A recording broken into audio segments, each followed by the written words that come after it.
Please, Mr. Higgins. Not will scrub the floorboards until my hands bleed for a single, half-empty measure of flour.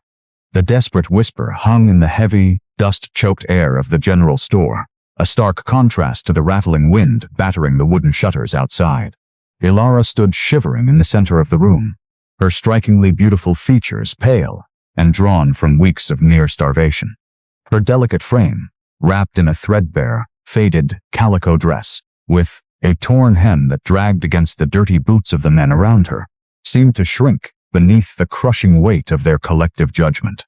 She clutched a chipped tin mug against her chest, like a shield, her knuckles stark white, praying the rusted metal might somehow guard her fragile heart from the piercing cruelty of the settlement. The mercantile owner leaned over the scarred oak counter, his lips curling into a vicious, yellow-toothed smile. "Scrub the floorboards, the widow says," sneered Higgins, his loud, grating voice deliberately echoing off the rafters to ensure every loitering ranch hand in the store heard. "Your late, foolish husband drank away your floorboards, Ilara. He drank away the roof, the cattle, and every dime you had. What makes you think your soft, useless hands are worth a single speck of my good flour?" Cruel, raucous laughter erupted from the men gathered around the pot-belly stove. The sound was a physical blow. Ilara flinched. She closed her emerald green eyes. The bitter sting of humiliated tears burned. Yet she refused to let them fall. This was the brutal reality of the frontier. A woman left completely destitute, burdened by the immense, unearned shame of a husband's ruinous gambling and sudden death, was granted no mercy. The townsfolk had entirely shunned her. They watched her wither, treating her desperation as a theatrical performance meant for their idle entertainment. The heavy, sour stench of pickled eggs, damp wool, and stale chewing tobacco permeated the room, suffocating her as the laughter swelled into a deafening chorus of mockery. As we settle in and watch the flickering embers of this campfire memory unfold, it is easy to recognize the isolating chill of a world turned entirely against you. If you have ever known what it feels like to be the underdog, fighting for a sliver of dignity, take a quiet moment to like, subscribe, and leave a comment, sharing where you find your strength when the world feels cold. There is profound comfort in knowing none of us truly walk these hard trails completely alone. Ilara's trembling fingers traced the jagged, broken rim of the chipped mug. She needed to anchor herself to something real. Hunger twisted violently in her stomach. The hollow ache was a relentless, gnawing beast that kept her awake through the freezing nights. She had nothing left to sell. Her pride was already shattered, scattered like ashes in the winter wind. She prepared to swallow the absolute last fragment of her dignity, opening her chapped lips to beg once more. Then, the rusted bell above the mercantile door violently chimed. The heavy oak door did not merely open. It was pushed backward with a slow, terrifying authority that immediately choked the laughter from the room. The winter sunlight was entirely eclipsed by the massive silhouette filling the doorframe. The wind howled through the sudden gap, swirling snow across the floorboards. Yet the towering figure did not flinch against the bitter cold. It was Silas. The mountain man lived a solitary, ghost-like existence, high in the treacherous, pine-covered foothills. He was a colossal force of nature, a man possessing shoulders broad enough to carry a felled timber, clad in heavily worn, thick canvas trousers, and a scuffed leather vest that seemed molded to his immense, muscular frame. A thick, dark beard obscured the lower half of his weathered face, and a pale, faded scar traced a jagged line across his left cheekbone. He was a silent titan, a man of dangerous reputation and absolute terrifying stillness. Ilara shrank backward, her torn dress hem catching beneath her worn leather boot. The townsmen around the stove collectively shuffled away, their previous arrogance instantly evaporating.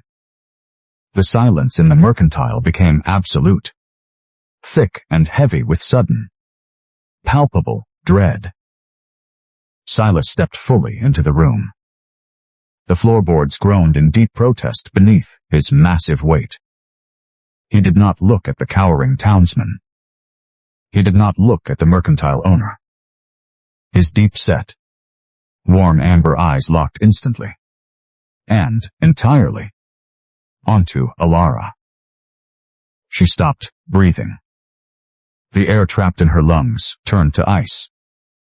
She felt incredibly small, impossibly fragile beneath his unwavering stare. Yet, as he approached, his heavy boots moving with a slow, deliberate cadence, she realized there was no malice in his expression. There was only a quiet, ancient stoicism. Higgins swallowed hard, his throat clicking audibly in the suffocating quiet. "Silas," stammered the merchant, his cruel sneer entirely replaced by a nervous, twitching grimace. "Didn't expect you down from the high ridge before the freeze. What do you need?" Silas ignored him completely. He stopped merely 2 feet from Alara. Here, the sheer scale of the man was breathtaking. He smelled of rich pine needles, wood smoke, and clean, freezing snow. The overwhelming scent was wildly comforting, instantly drowning out the sour, stale odor of the cruel men in the room. Without uttering a single syllable, Silas stepped deliberately to his right. It was a subtle, incredibly powerful movement. He shifted his massive, impenetrable frame directly between Alara and the cluster of mocking men by the stove. He became a living, breathing wall, a human shield blocking their leering gazes from reaching her delicate, trembling form. Alara's breath hitched. A profound, alien sensation washed over her, the completely unfamiliar feeling of being protected. Silas reached inside his heavy leather vest. He withdrew a thick, calloused hand and slammed a solid, heavy gold eagle coin onto the oak counter. The metal rang out like a gunshot in the quiet room. "Flour," rumbled a voice so deep it vibrated through the floorboards. It was the first time Alara had ever heard him speak. The sound was like gravel grinding against river stone. Higgins scrambled frantically. He hoisted a massive, 50-pound burlap sack of premium, pure white flour onto the counter. His hands shook so violently that a small dusting of white powder puffed into the air. "Change." "Motlaglunk need to fetch your change from the safe in the back," mumbled the merchant. "Keep it," commanded Silas. The giant turned his massive head. He looked down at the heavy sack of flour, and then he looked down at Alara. His amber eyes flicked to her bruised, completely exhausted hands clutching the chipped tin mug. He knew she could not possibly carry the sack. He knew she would freeze, trying to drag it back to her cold, empty cabin. Silas reached out. He placed his massive, rough hand flat against the burlap. With a slow, incredibly gentle motion, he pushed the heavy sack across the smooth wood of the counter, stopping it exactly an inch from Alara's arm. He did not touch her. He did not presume any familiarity. He merely closed the distance of her burden, sparing her the absolute indignity of reaching for what she could not afford. Alara stared at the flour. The sheer, overwhelming relief of survival crashed into her, bringing the tears she had fought so fiercely to suppress directly to the surface. One hot tear slipped down her pale cheek, catching the dusty light. "Mot," whispered Alara, her voice cracking painfully. "Mort cannot pay you back, sir. Mort have nothing. Mort cannot scrub enough floorboards to earn this." Silas slowly removed his wide-brimmed, weathered felt hat. He held it against his massive chest. He offered a slow, deeply respectful dip of his head, a silent nod that acknowledged her dignity when the rest of the world had stripped it away. His amber eyes softened, betraying a deep, hidden well of quiet tenderness beneath his terrifying exterior. "Mort, Dante need a floor scrubber," murmured the giant. His deep voice dropping to a low, intimate rumble meant only for her ears, completely ignoring the stunned silence of the room around them. "Won't need a mother for 3 orphans, and you need a hearth. The high ranch is cold, but the fire is always lit." Ilara's emerald eyes widened in sheer, paralyzing shock. She dropped the chipped mug. It hit the floorboards, with a sharp, echoing clatter. But before she could process the mountain man's impossible, life-altering implication, Silas reached out and gently gripped her fragile, trembling wrist. "We are leaving," commanded Silas, turning his massive frame toward the door. "Because the men who come through that door in 5 minutes intend to collect your late husband's final debt in blood." The heavy oak door of the mercantile swung open, violently torn from its latch by the howling, bitter winter gale. Ilara stumbled forward, her delicate, exhausted frame trembling wildly as the freezing wind immediately bit through the threadbare calico of her dress. The frayed, torn hem of her skirt dragged through the gray, frozen slush of the town square, soaking instantly and chilling her to the very marrow. She was entirely unmoored, her mind spinning frantically from the terrifying revelation inside the store. A mountain man, a silent, towering giant whose name she barely knew, had just claimed her. He had paid her debt with a heavy gold eagle and spoken of orphans, a hearth, and a debt of blood descending upon her. Before her numb fingers could fully release their terrified grip on the doorframe, Silas stopped. The massive rancher turned his broad shoulders, completely eclipsing the harsh, blinding glare of the winter sun. He looked down at the rough floorboards, just inside the threshold. There, resting pitifully in the dust, was the chipped tin mug she had dropped in her sheer panic. Silas slowly bent down. His enormous, calloused fingers, thick as tree branches, grasped the fragile piece of rusted metal with astonishing, deliberate care. He straightened to his full, terrifying height and extended his hand. He did not force the mug upon her. He simply held it suspended in the space between them, waiting for her to reclaim the singular, pathetic shield she had carried all morning.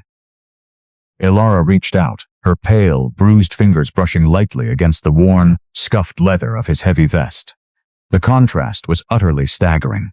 She was a fading, starved ghost of a woman. He was an immovable mountain of muscle and quiet authority. As she took the chipped mug back, pressing it desperately against her chest, a profound, completely unfamiliar warmth blossomed deep within her terrified heart.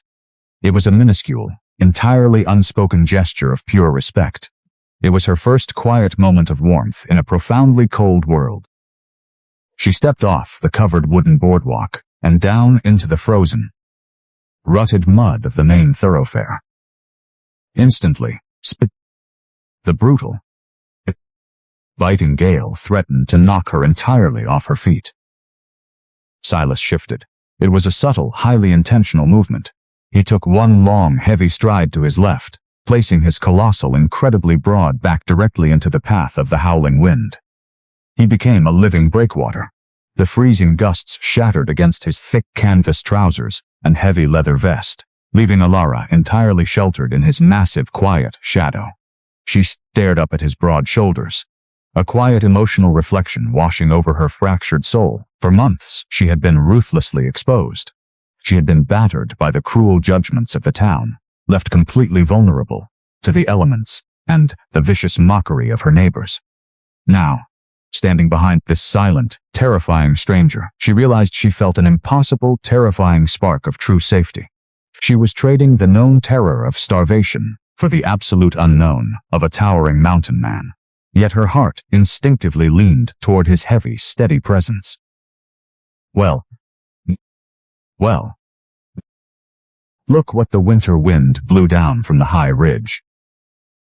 The sneering, venomous voice cut through the whistling gale like a rusted knife. Ilara froze.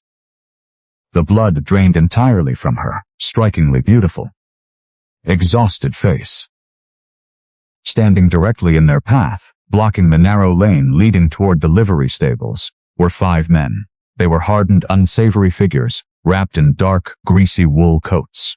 At their center stood Vance, the ruthless, iron-fisted debt collector who had systematically stripped Elara of her cattle, her furniture, and her late husband's modest homestead. The overwhelming foul scent of Jehatia rye whiskey and unwashed damp wool rolled off them, instantly sickening her empty stomach. Vance spat a dark stream of chewing tobacco into the pristine white snow. He tipped his bowler hat back, his dark, cruel eyes raking over Elara's slim, delicate figure with a blatant, terrifying hunger. Mort heard your useless drunkard husband left one final ledger unpaid. Elara sneered Vance, his lip curling into a vicious, mocking smile. We came to collect. The mercantile was our first stop, but seeing as you redragging your torn rags through the mud with this massive brute, Mott reckon we caught you right in time. The townspeople, sensing the sudden escalating violence, began to creep out from the narrow alleys and the bakery awning. They gathered in a loose, cowardly semicircle, their faces twisted in eager, malicious anticipation. They wanted a spectacle. They wanted to see the haughty, beautiful widow finally dragged down into the absolute lowest filth of the frontier. Tell me, widow, mocked Vance, his voice rising sharply to ensure the gathering crowd heard every syllable. Did you offer to scrub his floorboards too? Or did you finally realize the only thing of value your late husband left behind was you? Maybe this giant bought you to keep his bed warm up in that frozen, miserable cabin. Is that the joke?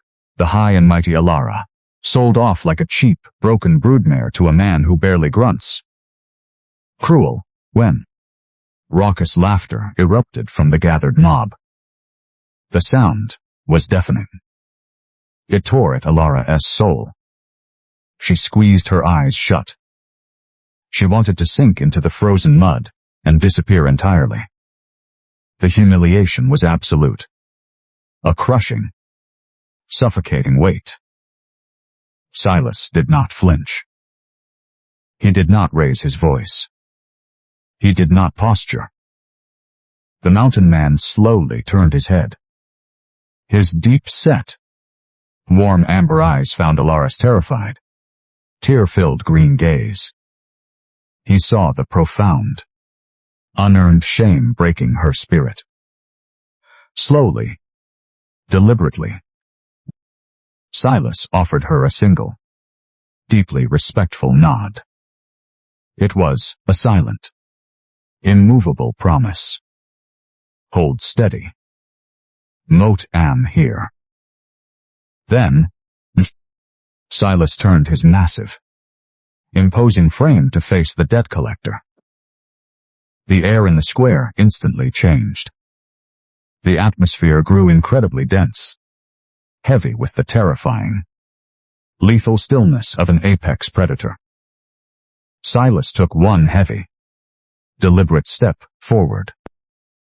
The frozen mud cracked violently beneath his heavy leather boot.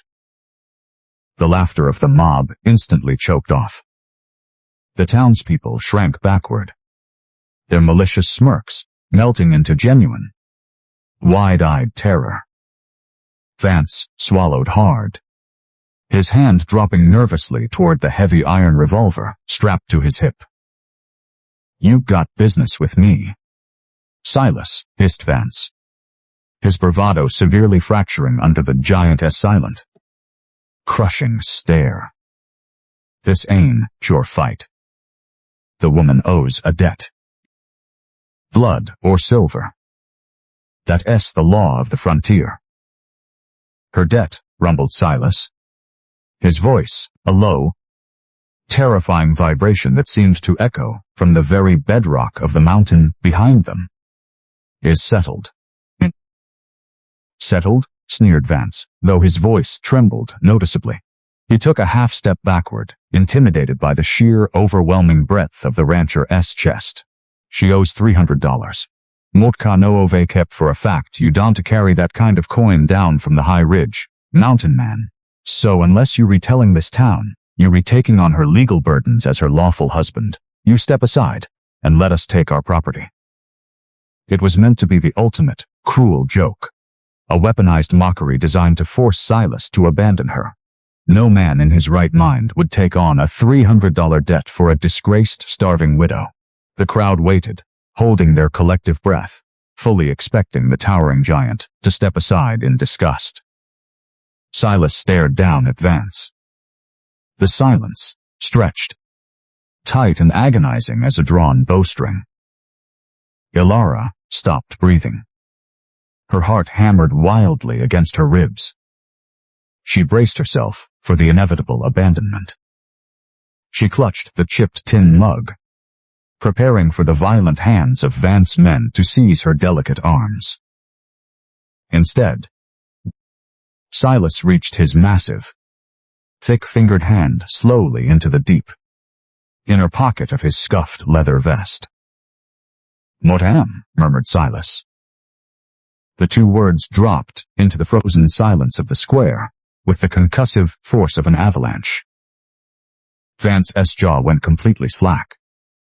The townspeople gasped, their eyes darting frantically between the ragged, beautiful widow and the immense, terrifying mountain man. The cruel joke had instantly, irrevocably turned into an inescapable destiny. Silas withdrew a heavy, folded piece of thick parchment from his vest. He held it up in the biting wind. The paper was clean, crisp, and bore the unmistakable, heavy wax seal of the territorial magistrate. "The magistrate in the valley," rumbled Silas, his amber eyes locking onto Vance with lethal, unyielding authority. "Signed the marital proxy yesterday morning. The debt is transferred to my ledger. You touch my wife, and Moat will break every bone in your hands." Ilara's vision swam. The frozen square tilted dangerously beneath her boots. Wife. The word echoed in her frantic mind. Impossible and terrifying. Vance's face twisted into an ugly, desperate mask of pure fury. He realized he had been completely outmaneuvered by the quiet giant. He lunged forward, ignoring the territorial seal, and ripped a severely stained, heavily crumpled piece of paper from his own dark coat. "You think a piece of paper stops a blood debt?" "Silas," hissed Vance, his voice cracking with violent malice as he waved the stained paper in the air. "Her late husband did just sign for money. Look at the ink. He did to pledge gold to my men when he lost his final hand of cards." Vance slammed the stained paper against Silas's massive, unmoving chest, his eyes burning with a terrifying, triumphant cruelty. "He pledged her." The stained, crumpled paper fluttered against Silas's massive chest.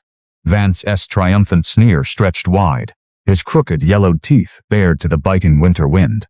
The gathered mob pressed closer, their boots crunching loudly in the frozen slush. The air in the square turned completely brittle. It was thick, it was lethal. The absolute terror of being claimed as a gambling debt seized Ilara's lungs, freezing the blood in her veins. Silas did not flinch. The towering mountain man raised his enormous, heavily calloused hand. He pinched the offending, stained document between two thick fingers, lifting it away from his heavy leather vest. He brought the paper close to his deeply weathered face, his warm amber eyes scanning the frantic, drunken scrawl of Ilara's late husband. The silence stretched, agonizing and incredibly tense. "A dead man cannot pledge living flesh," rumbled Silas. His massive hands moved in a single, fluid, and terrifyingly powerful motion. He tore the heavy parchment directly down the center. He stacked the torn halves together. He tore them again. The thick paper snapped like dry winter kindling. He released the pieces into the howling gale. The bitter wind instantly snatched the makeshift confetti, scattering the final, cruel chains of Ilara's past into the frozen, rutted mud. Vance's face drained entirely of color. He stepped backward, his false bravado violently shattering. "That was a legal binding marker," hissed the debt collector. his voice pitching high with sudden, genuine panic. "Take your grievance to the magistrate," murmured Silas. The giant turned his immensely broad back on the seething men, completely dismissing their threat. He looked down at Elara. She stood entirely frozen, her strikingly beautiful, delicate face pale as the snow beneath her worn boots. Her fragile hands clutched the chipped tin mug against her chest, so fiercely her knuckles appeared bruised. The frayed, torn hem of her calico dress fluttered pitifully in the freezing slush, a stark reminder of her utter destitution. Silas offered her a slow, deeply respectful, silent nod. "Come." He began to walk. He did not grab her arm. He did not drag her. He moved with a slow, deliberate cadence, trusting her to follow. Elara forced her numb legs to move. The bitter gale whipped through the narrow alleyways, screaming a high, mournful note against the eaves of the frontier buildings. The townspeople parted like frightened cattle as the massive rancher strode toward the small timber-framed church at the edge of the settlement. Suddenly, Elara's torn dress hem caught upon a jagged, hardened shard of frozen mud. She stumbled forward, her exhausted knees buckling. Absolute terror spiked in her fragile chest. She fully expected to be yelled at. She expected the giant to bark an impatient command, or roughly haul her to her feet, as her late husband had always done. Instead, Silas stopped entirely. He turned his massive frame. He did not reach down to grab her, recognizing her desperate need to maintain her fragile dignity. He simply waited in absolute, completely unbothered silence. As she scrambled to right herself, pulling the wet calico from the ice, he offered another slow, silent nod, allowing her the space to recover without an ounce of shame. It was a profound, entirely unspoken grace. It was a minuscule, fiercely protective warmth, beat in a world that had only ever shown her harsh impatience. They reached the heavy oak doors of the chapel. Silas pushed them open, stepping aside to let her enter first. The transition was staggering. The howling wind was instantly muffled as the heavy doors closed behind them. The sanctuary was dim, lit only by the pale winter sun filtering through narrow, frosted windows. The air smelled deeply of aged pine floorboards, dusty hymnals, and the sweet, lingering scent of melting beeswax candles. The overwhelming sensory relief of the quiet church brought a sudden, stinging wave of tears to Elara's emerald green eyes. She stood in the center of the aisle, shaking uncontrollably. She was starving. She was exhausted. The adrenaline of the town square was rapidly fading, leaving her utterly depleted. Silas watched her shiver. Without a single word, the colossal man reached up and unfastened the heavy iron buckles of his scuffed leather vest. The air in the unheated church was freezing, yet he removed his thickest layer of protection. He stepped close to her. He did not touch her delicate skin. With profound, quiet reverence, he draped the immense, heavy leather over her trembling, slim shoulders. The vest radiated his intense, living heat. It smelled richly of wood smoke, clean snow, and pine needles. The sheer, grounding weight of the garment settled over her frantic, spinning mind like a physical shield. It was a completely selfless act of care. Elara looked up, her lips parting in silent shock. She still clutched the chipped mug, defensively against her chest. Silas reached out. He gently, incredibly softly, wrapped his thick, rough fingers over hers. He did not pull. He merely supported her trembling hands until she willingly relaxed her desperate grip. He slid the rusted tin mug from her grasp, stepping away to set it carefully on the edge of the wooden altar step. "Warm your hands by the stove," whispered the giant, gesturing to the small, iron pot-belly stove radiating a meager heat in the corner. Elara walked slowly to the iron stove, holding the heavy leather vest tight across her chest. A deep, quiet, emotional reflection washed over her fractured soul. Marriage, in her painful experience, had been a suffocating, terrifying prison. Her late husband had broken her spirit with endless gambling, vicious lies, and a perpetually cold, empty hearth. To stand before another altar, to pledge her remaining breath and freedom to a massive, silent stranger who lived in the isolated, frozen peaks, was a terrifying surrender. Yet, as she looked at the towering mountain man standing vigil by the church doors, she realized the profound, earth-shattering difference. Her first husband had used his voice and his fists to tear her down. Silas used his immense silence to build an impenetrable wall between her and the world's cruelty. Salvation at the altar did not look like a childhood fairy tale. It looked like a towering, deeply scarred rancher, offering a desperate, starving widow the absolute, uncompromising protection of his name. The heavy curtain near the vestry rustled. Preacher Miller, a frail man with wire-rimmed spectacles and a deeply lined face, shuffled into the sanctuary. He carried the heavy, wax-sealed proxy documents Silas had brandished in the square. "You intend to finalize this before God?" "Silas," murmured the old preacher, his voice echoing softly in the empty chapel. "The proxy covers the legal debt, but the vows make it permanent." Silas turned his broad shoulders toward the altar. He offered a single, rigid nod. Alara's breath hitched. She stepped away from the stove, her delicate frame swimming in the massive leather vest. "Why?" she whispered, her voice cracking painfully in the quiet church. She looked up into Silas' deep-set, warm amber eyes. "You owe me absolutely nothing. What cannot be a mother to 3 orphans? Mot am broken.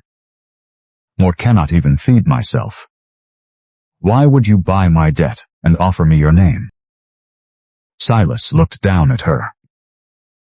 The stoic, unreadable mask he wore for the world fractured, revealing a profound, ancient sadness. "The preacher will read the addendum," rumbled Silas. Miller adjusted his spectacles, his hands trembling slightly as he unfolded the thick parchment. "In the event of my untimely death," read the preacher, his solemn voice filling the dusty sanctuary, "the high ranch, the cattle, herds, the timber claims, and all accumulated wealth pass entirely and unconditionally to my legally wedded wife, Ilara." Ilara gasped, her hands flying to her mouth. The sheer magnitude of the wealth he had just legally signed over to her was staggering. "You are giving me everything," she whispered, her emerald eyes wide with sheer terror. "Why would you sign a death warrant into your own marriage vows?" Silas turned his solemn, unyielding gaze toward the heavy oak doors of the church, staring as if he could see straight through the timber into the howling winter storm. "Because Vance is merely a coward holding a piece of paper," murmured the giant, his amber eyes darkening with a lethal, terrifying shadow. "But the men who orphaned those 3 children are already riding down from the high ridge, and they are hunting me." The terrifying revelation echoed in the dusty, frigid air of the sanctuary. The men who orphaned the children were already riding down from the high ridge. They were hunting him. Ilara stood completely frozen, the heavy, oversized leather vest slipping slightly off her delicate, trembling shoulders. Her strikingly beautiful face, framed by loose waves of auburn hair, tilted upward to stare at the towering giant beside her. He was offering her his absolute, uncompromising protection, knowing full well it might cost him his very life. She twisted the thick, scuffed lapels of the heavy leather vest between her pale, bruised fingers. It was a subtle, anxious behavior, a desperate attempt to ground herself in reality. She was a destitute widow, a woman whose torn dress hem dragged pitifully through the frozen slush, a woman deemed entirely worthless by her own settlement. Yet, this massive, silent mountain man was willingly stepping into the crosshairs of ruthless killers to shield her and 3 unknown children. "Step forward," murmured Preacher Miller, his frail voice wavering slightly as he moved behind the heavy oak altar. The air in the church was thick with the scent of melting beeswax and ancient, settling dust. Dust motes danced lazily in the pale winter light, slanting through the narrow frosted windows, illuminating the vast, staggering contrast between the two figures standing in the aisle. Ilara moved with the fragile, exhausted gait of a woman utterly depleted by starvation and profound, unearned shame. Silas moved like shifting bedrock. His heavy boots barely made a sound on the aged pine floorboards, yet his immense, broad-shouldered presence commanded the entire room. As they stepped up to the altar, a harsh, biting draft whistled through a cracked windowpane, directly behind Ilara. The freezing air sliced through the sanctuary, causing her delicate frame to shiver violently. Silas paused. He did not look toward the window. He did not complain about the cold.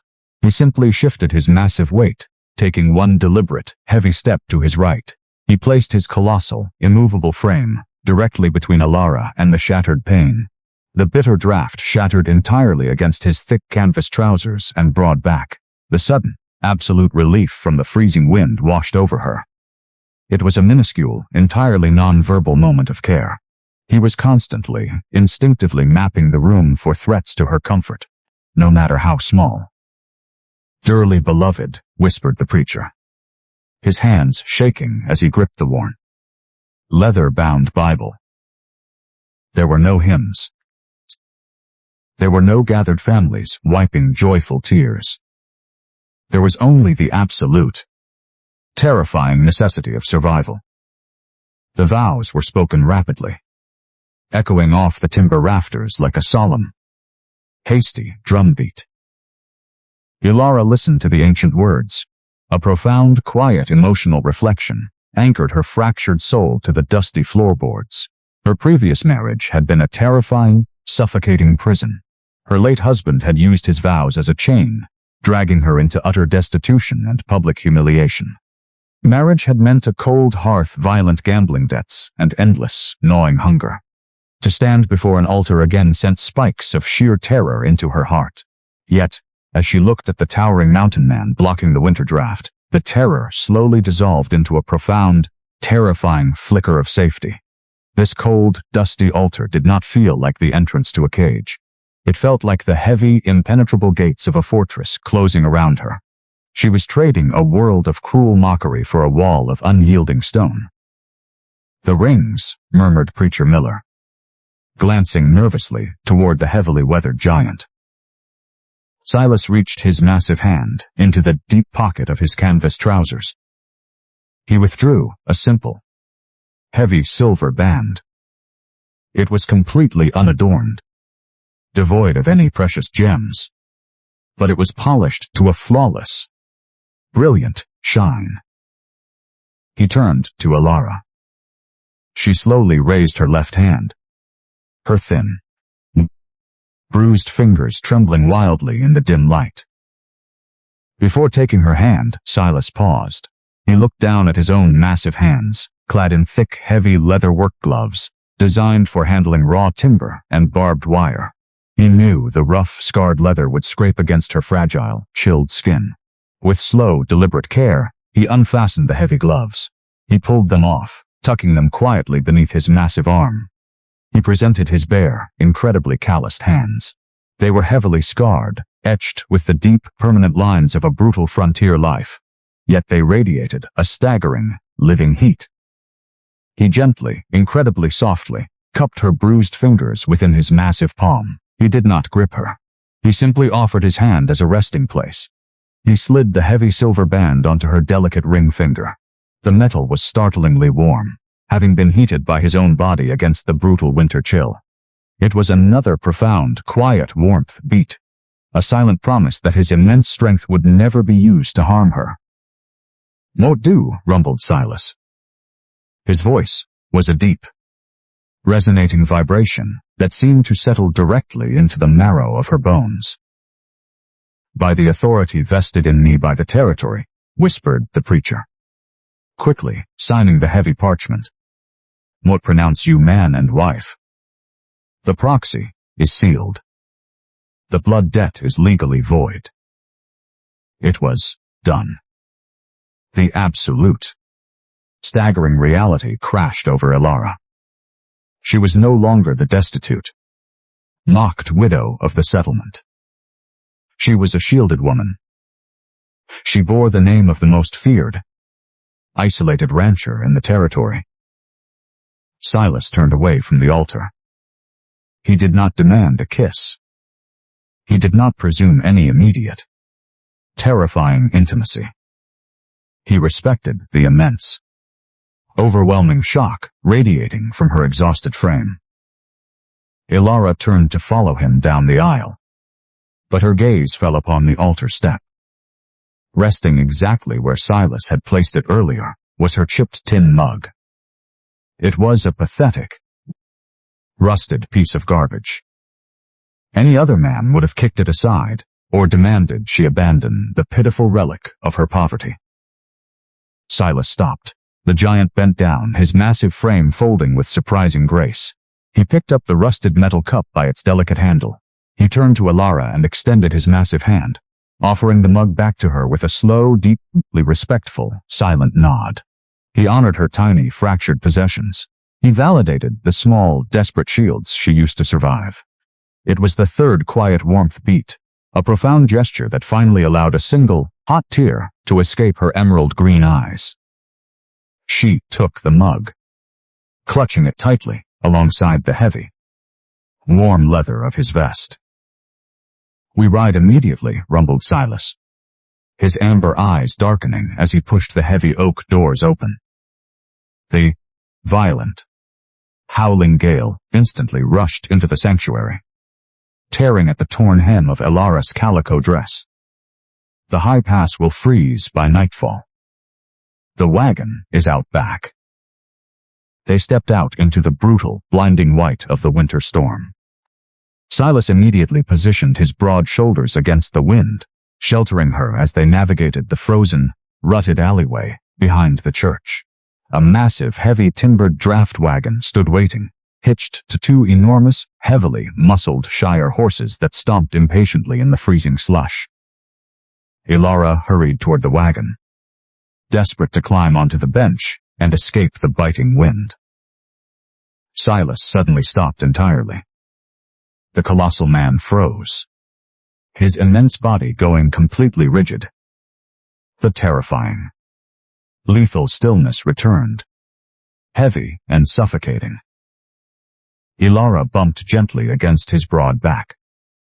She peeked around his massive arm, her emerald eyes tracking his unblinking stare toward the driver's bench of the wagon. Resting squarely on the rough wooden seat, completely undisturbed by the howling, violent wind, was a small object. It was a child wooden toy horse. It had been violently, cleanly split directly down the center. Bound tightly around its shattered torso was a thick, braided piece of black twine. It was a terrifying, unmistakable token. The hunters were not merely riding down from the high ridge. They were already here. And they knew exactly who was waiting alone in the isolated, freezing cabin above the timberline. The split wooden toy rested on the rough bench of the wagon, an unmistakable, deeply sinister promise of violence. The howling winter gale whipped through the alleyway, thrashing the heavy canvas cover of the draft wagon. But Silas did not move. He stood completely rigid in the freezing slush. The towering mountain man stared at the severed horse, his broad shoulders tensing beneath his thick, flannel shirt, until the fabric strained against his immense, raw muscle.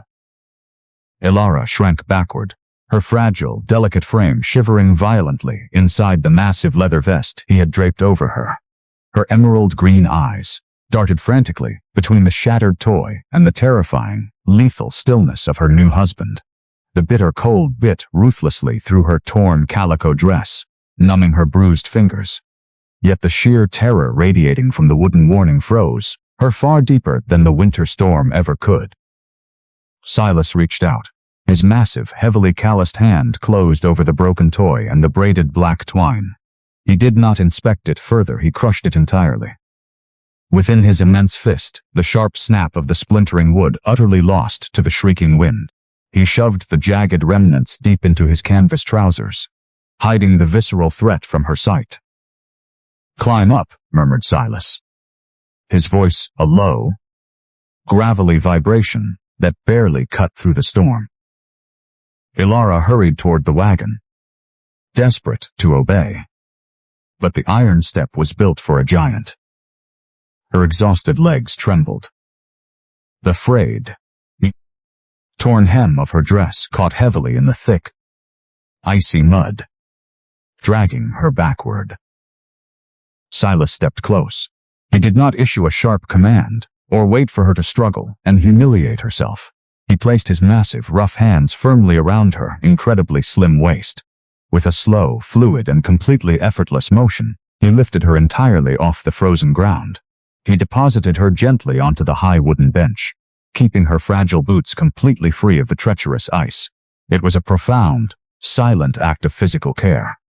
He released her instantly, stepping back to ensure he did not crowd her panicked, fluttering heart. He climbed onto the bench beside her. The thick wooden seat groaned heavily beneath his immense weight. Silas took the thick leather reins in his scarred hands, offering a single sharp whistle. The enormous, heavily muscled, Shire horses lunged forward, their massive hooves cracking through the frozen mud as they hauled the heavy wagon out of the settlement and toward the jagged, imposing peaks of the high ridge. The journey up the mountain pass was brutally isolating. As the wagon climbed higher into the dense, ancient timberline, the scattered frontier buildings vanished entirely behind a blinding curtain of heavy, driving snow. The overwhelming scent of the high country flooded Ilara's senses. It was a deep, intoxicating blend of frozen pine sap, crushed damp needles, and the raw metallic tang of the impending blizzard. The air up here was razor-thin and violently cold. It burned her lungs. They kept at every frantic breath. The heavy wooden wheels of the draft wagon creaked and popped against the treacherous, snow-packed ruts. The rhythmic thud of the horses' hooves, drumming a relentless, anxious beat against the mountain floor. Ilara huddled entirely into herself. She pulled her bruised knees up tight, burying her strikingly beautiful, exhausted face deep into the heavy collar of Silas' oversized leather vest. Her pale fingers constantly, obsessively traced the jagged, rusted rim of her chipped tin mug. It was a subtle, desperate behavior. She was anchoring herself to the pathetic relic of her ruined past, because the terrifying reality of her present was completely overwhelming. She had walked into the town mercantile hours ago, ready to scrub dirty floorboards until her hands bled, just to survive another week. Now she was ascending into the lethal frozen wilderness as the legally bound wife of a giant being hunted by ruthless killers. A profound, quiet, emotional reflection anchored her spinning mind as she stared at the massive man beside her. Her silent dread slowly, inextricably began to shift into a cautious, fragile curiosity. Her late husband had been a small, loud, and incredibly vicious man who blamed her for every failure. He had made their home a place of perpetual noise and constant fear. Silas was the absolute antithesis. He was a colossal, intimidating titan who possessed the physical power to break a man in half. Yet he moved with an astonishing quiet reverence. He had taken her impossible debt. He had shielded her from the town's cruel mockery. He had given her his vest, his name, and his absolute protection. He was leading her into profound danger. But as she huddled in his massive shadow, she realized he was the only true fortress she had ever known. The wagon hit a deep, hidden rut beneath the snowpack. The heavy bench lurched violently to the left. Ilara gasped, her delicate frame sliding dangerously toward the open side of the wagon. Silas did not look away from the treacherous, winding trail. He simply reached out his massive, heavy arm, dropping it firmly across the bench exactly an inch from her waist. He created an immovable, iron barrier. Her slim shoulder bumped gently against his thick forearm, completely stopping her fall. He held his arm there for a long, steady moment, ensuring she had fully regained her balance before slowly retracting it to the reins. It was a minuscule, entirely non-verbal warmth beat. He was constantly, instinctively mapping the environment for threats to her safety. The temperature plummeted further as they crested the final ridge. The biting wind transformed into a horizontal sheet of ice, lashing violently against the front of the wagon. Silas reached down beneath the heavy wooden driver's bench. He withdrew a thick, tightly woven Navajo wool blanket. He had folded it carefully over a small, heated river stone before they left the church alleyway. Without uttering a single syllable, the giant leaned over and draped the heavy, deeply warmed wool. Directly over Alara's trembling lap, he carefully tucked the edges around her freezing boots, sealing the living heat against her delicate legs. The sudden, intense warmth radiating from the heavy wool was absolutely staggering.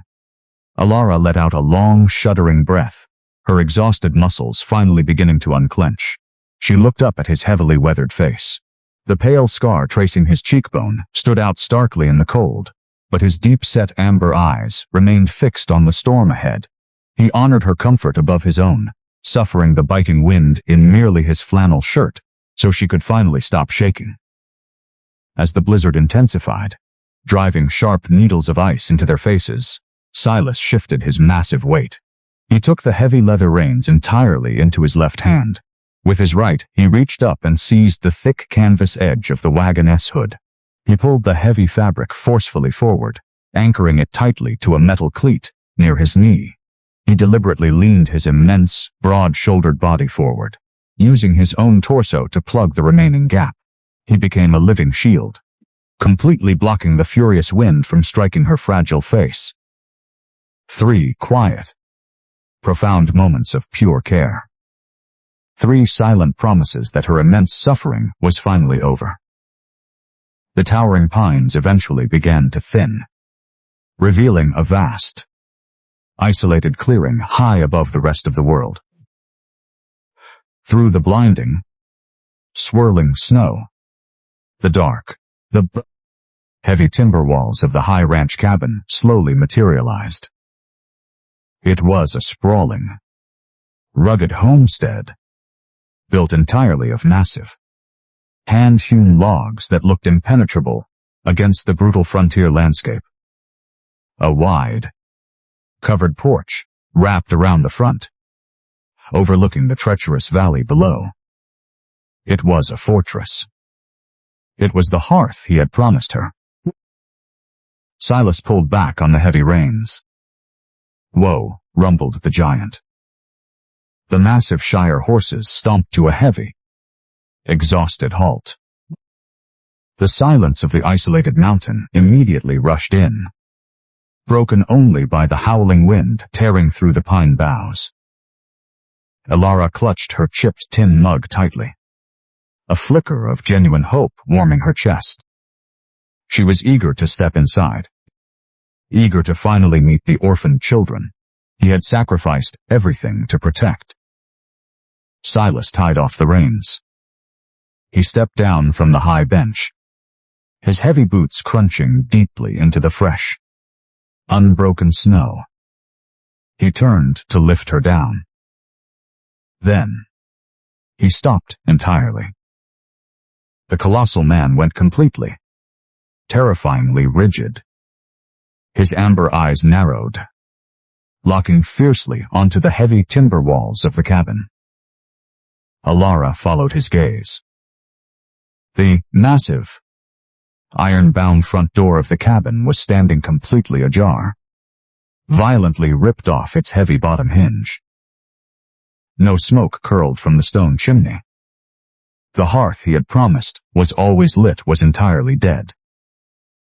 And resting perfectly centered on the top step of the snow-covered porch, deliberately shattered into 100 jagged, glittering pieces, was a heavy brass lantern. A rusted hunting knife was driven deeply through the lantern's metal base, pinning a second braided black twine directly into the wood. The sharp, pungent stench of raw kerosene from the shattered lantern violently assaulted Alara's senses. It was a harsh, chemical burn that instantly overpowered the clean, freezing scent of the mountain pines, hanging thick and heavy in the brutally cold air. The liquid had soaked deeply into the wooden planks of the porch, creating a dark, ominous stain beneath the rusted hunting knife. The wind howled relentlessly, tearing through the jagged peaks and violently rattling the heavy timber walls of the cabin. But Alara could hear nothing over the frantic, deafening drumming of her own heart. Silas remained completely, terrifyingly still. The towering mountain man did not rush forward in a blind panic. He was an apex predator assessing a violated territory. His broad shoulders blocked the worst of the blizzard as he slowly, deliberately reached down to his thick canvas trousers. He did not touch the heavy revolver at his hip.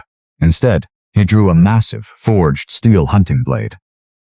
Alara's pale fingers tightened around her chipped tin mug, her thumb frantically, obsessively rubbing the jagged rim. It was a subtle, desperate behavior, a physical anchor to keep her shattered nerves from completely fracturing. The heavy leather vest she wore, still radiating Silas' intense body heat, suddenly felt incredibly heavy. They had climbed the treacherous mountain to escape a blood debt, only to arrive at a doorstep marked by sheer, calculated violence.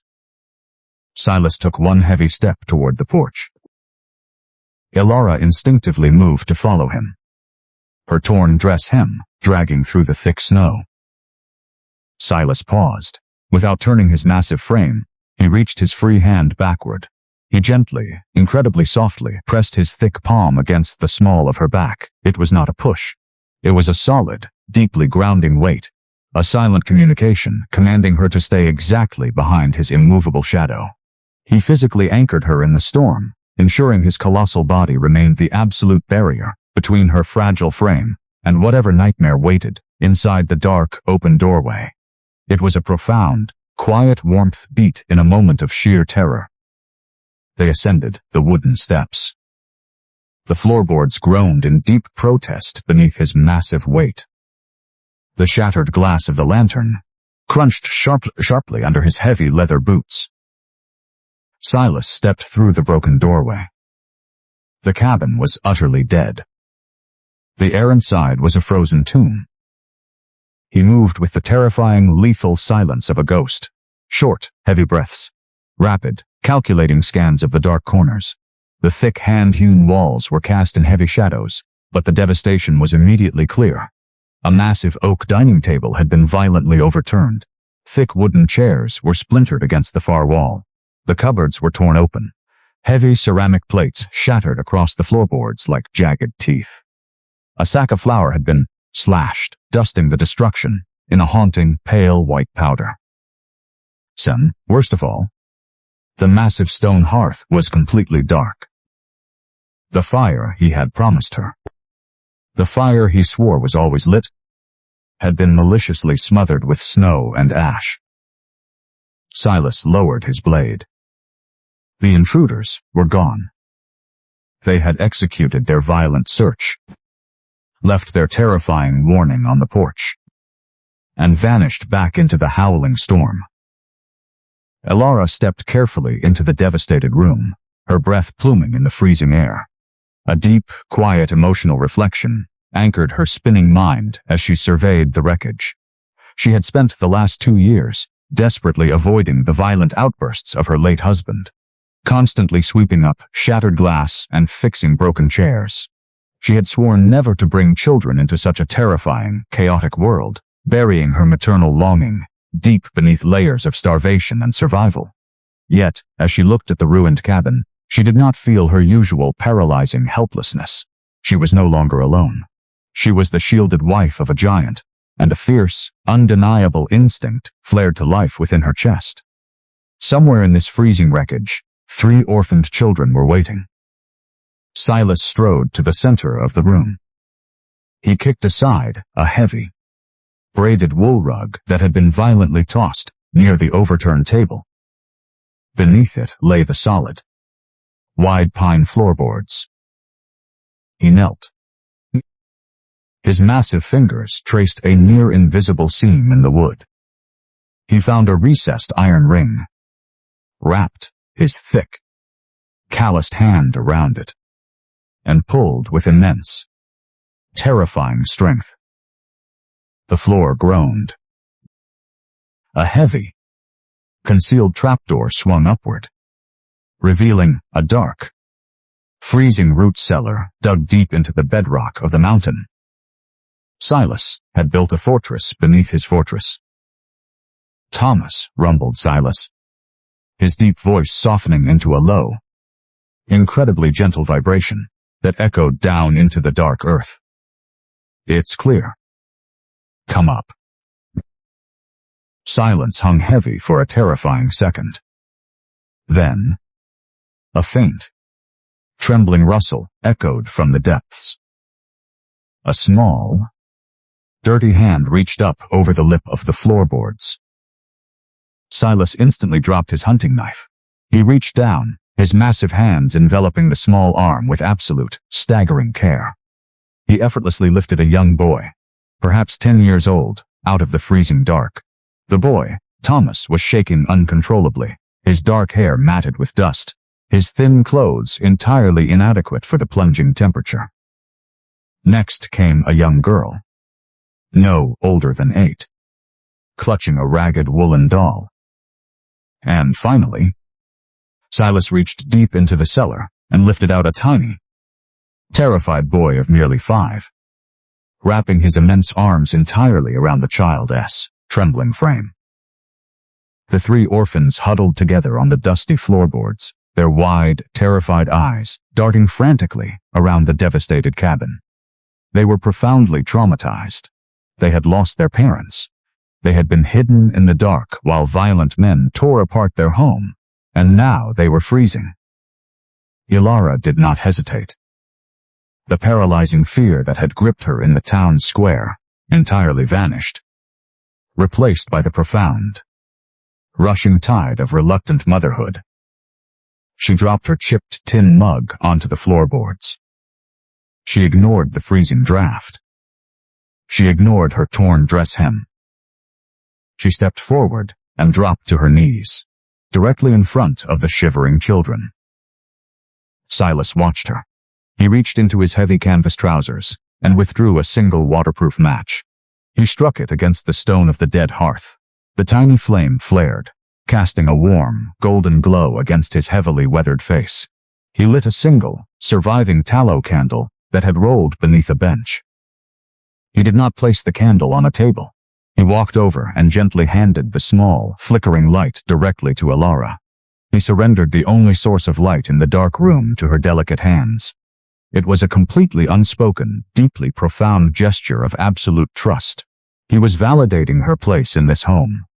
He was showing the children that she was the light bringer. It was the second quiet warmth beat. Ilara held the candle, her striking emerald green eyes softening as she looked at the children. She saw their hollow, terrified gazes, reflecting the exact same profound, unearned shame and absolute vulnerability that had haunted her own reflection for months. "You are safe now," whispered Ilara, her voice steady and warm, completely devoid of the tremor that had plagued her all day. "Your uncle is here, and he brought me to help." She slipped the massive, heavy leather vest from her own shoulders. The freezing air instantly bit through her thin calico dress, but she did not care. She draped the immense, deeply warmed leather entirely around the 3 children, cocooning them in Silas's living heat. Silas moved silently behind her. He unfolded the thick, tightly woven Navajo wool blanket he had brought from the wagon. With slow, deliberate care, he draped the heavy wool over Ilara's trembling, exposed shoulders, gently letting the edges fall to encompass the children huddled against her knees. He wrapped his entire newly forged family in a single, unbroken circle of warmth. It was the third incredibly gentle moment of care. He refused to let her sacrifice her own survival to care for his blood. Thomas, the oldest boy, gripped the edges of the oversized leather vest. He looked past Ilara, his dark, terrified eyes locking onto the towering giant, standing vigilantly behind her. They were ripping the floorboards apart. "Uncle Silas," murmured the boy, his voice hollow and trembling as the sheer terror of the memory surfaced. They had axes. They said they were looking for a paper. Silas' jaw tightened. "A deed," rumbled the giant. "No," whispered Thomas, his wide, fearful eyes suddenly darting to Ilara's pale, strikingly beautiful face. "They didn't come for the cattle. They said Vance sent them up the mountain to find the proxy wedding certificate. Because if they burn the paper, they can take the widow back down the mountain tonight." The horrifying revelation hung suspended in the freezing, dead air of the cabin. To take the widow back down the mountain. The sheer, calculated malice of the threat struck Ilara like a physical blow, instantly reigniting the paralyzing terror she had felt in the town square. They had not come merely to rob the homestead. They had come to completely erase Silas's protection, destroy the legal proxy, and drag her back into the agonizing depths of absolute destitution. Silas did not roar in anger. He did not curse. The towering mountain man reacted with a terrifying, lethal stillness. His broad shoulders visibly expanded as he drew a long, heavy breath, his deep-set amber eyes darkening into an impenetrable, violent storm. He turned away from the huddled children, moving toward the violently shattered front door with the silent, immense power of an avalanche. Ilara watched, her emerald green eyes wide, as Silas stooped beneath the heavy hand-hewn lintel. He grabbed the edge of the massive, overturned oak dining table. With a single staggering heave of raw muscle, the giant lifted the immense piece of furniture entirely off the floorboards. He slammed it vertically against the broken doorway, wedging it tightly between the heavy timber frame and the floor. He kicked a splintered chair leg under the base, locking the makeshift barricade into place. The brutal, howling winter gale was instantly muffled. The immediate threat of the open storm was sealed, but the cabin remained a freezing tomb. The temperature was plunging rapidly. The 3 orphan children shivered violently beneath the heavy Navajo wool blanket and Silas's oversized leather vest. They were starving, exhausted, and profoundly traumatized. Ilara looked down at her own trembling, bruised hands. She was running on the absolute fumes of starvation, her delicate frame severely weakened by months of neglect. Yet, as she looked at Moat, the young girl clutching a ragged woolen doll, a fierce, undeniable instinct flared deep within her chest. The paralyzing fear evaporated, completely consumed by the rushing tide of reluctant motherhood. She could not fight the ruthless men hunting them, but she absolutely could fight the freezing dark. She stood up. The torn, frayed hem of her calico dress dragged heavily against the rough pine floorboards. She walked toward the devastated kitchen area. The massive, slashed burlap sack of premium white flour lay bleeding its contents across the dusty wood. The outer edges of the spill were contaminated ve-kepte hot ash, dirt, and the terrifying, pungent stench of kerosene that had drifted from the porch. But the center of the mound was pristine. Ilara fell to her knees. She frantically searched the wreckage, pulling a surviving, heavy wooden dough bowl from beneath a shattered chair. She began to scoop the pure, uncontaminated flour from the center of the mound, her pale, delicate hands moving with desperate precision. As she worked, a thick dusting of white powder settled over the filthy, threadbare hem of her dress. The stark contrast was incredibly striking. The pristine, life-giving flour resting against the ragged, mud-stained ruin of her past. She brushed her bruised knuckles against the fabric, a subtle, rhythmic behavior to clear her hands before diving back into the mound. A sharp, freezing draft suddenly sliced across the floorboards, from a cracked window pane near the sink. Ilara shivered, her teeth chattering as she scooped the last measure of clean flour. Before the cold could truly settle into her fragile bones, the draft completely vanished. Silas stepped silently behind her, He did not speak. The colossal man simply unfolded a thick, heavy buffalo pelt he had salvaged from a damaged trunk. He wedged the immense fur tightly against the cracked glass, completely sealing the leak. Then he stood directly behind her kneeling form, using his towering, broad-shouldered body as an immovable living wall to block the residual chill of the room. It was a profound, non-verbal warmth beat.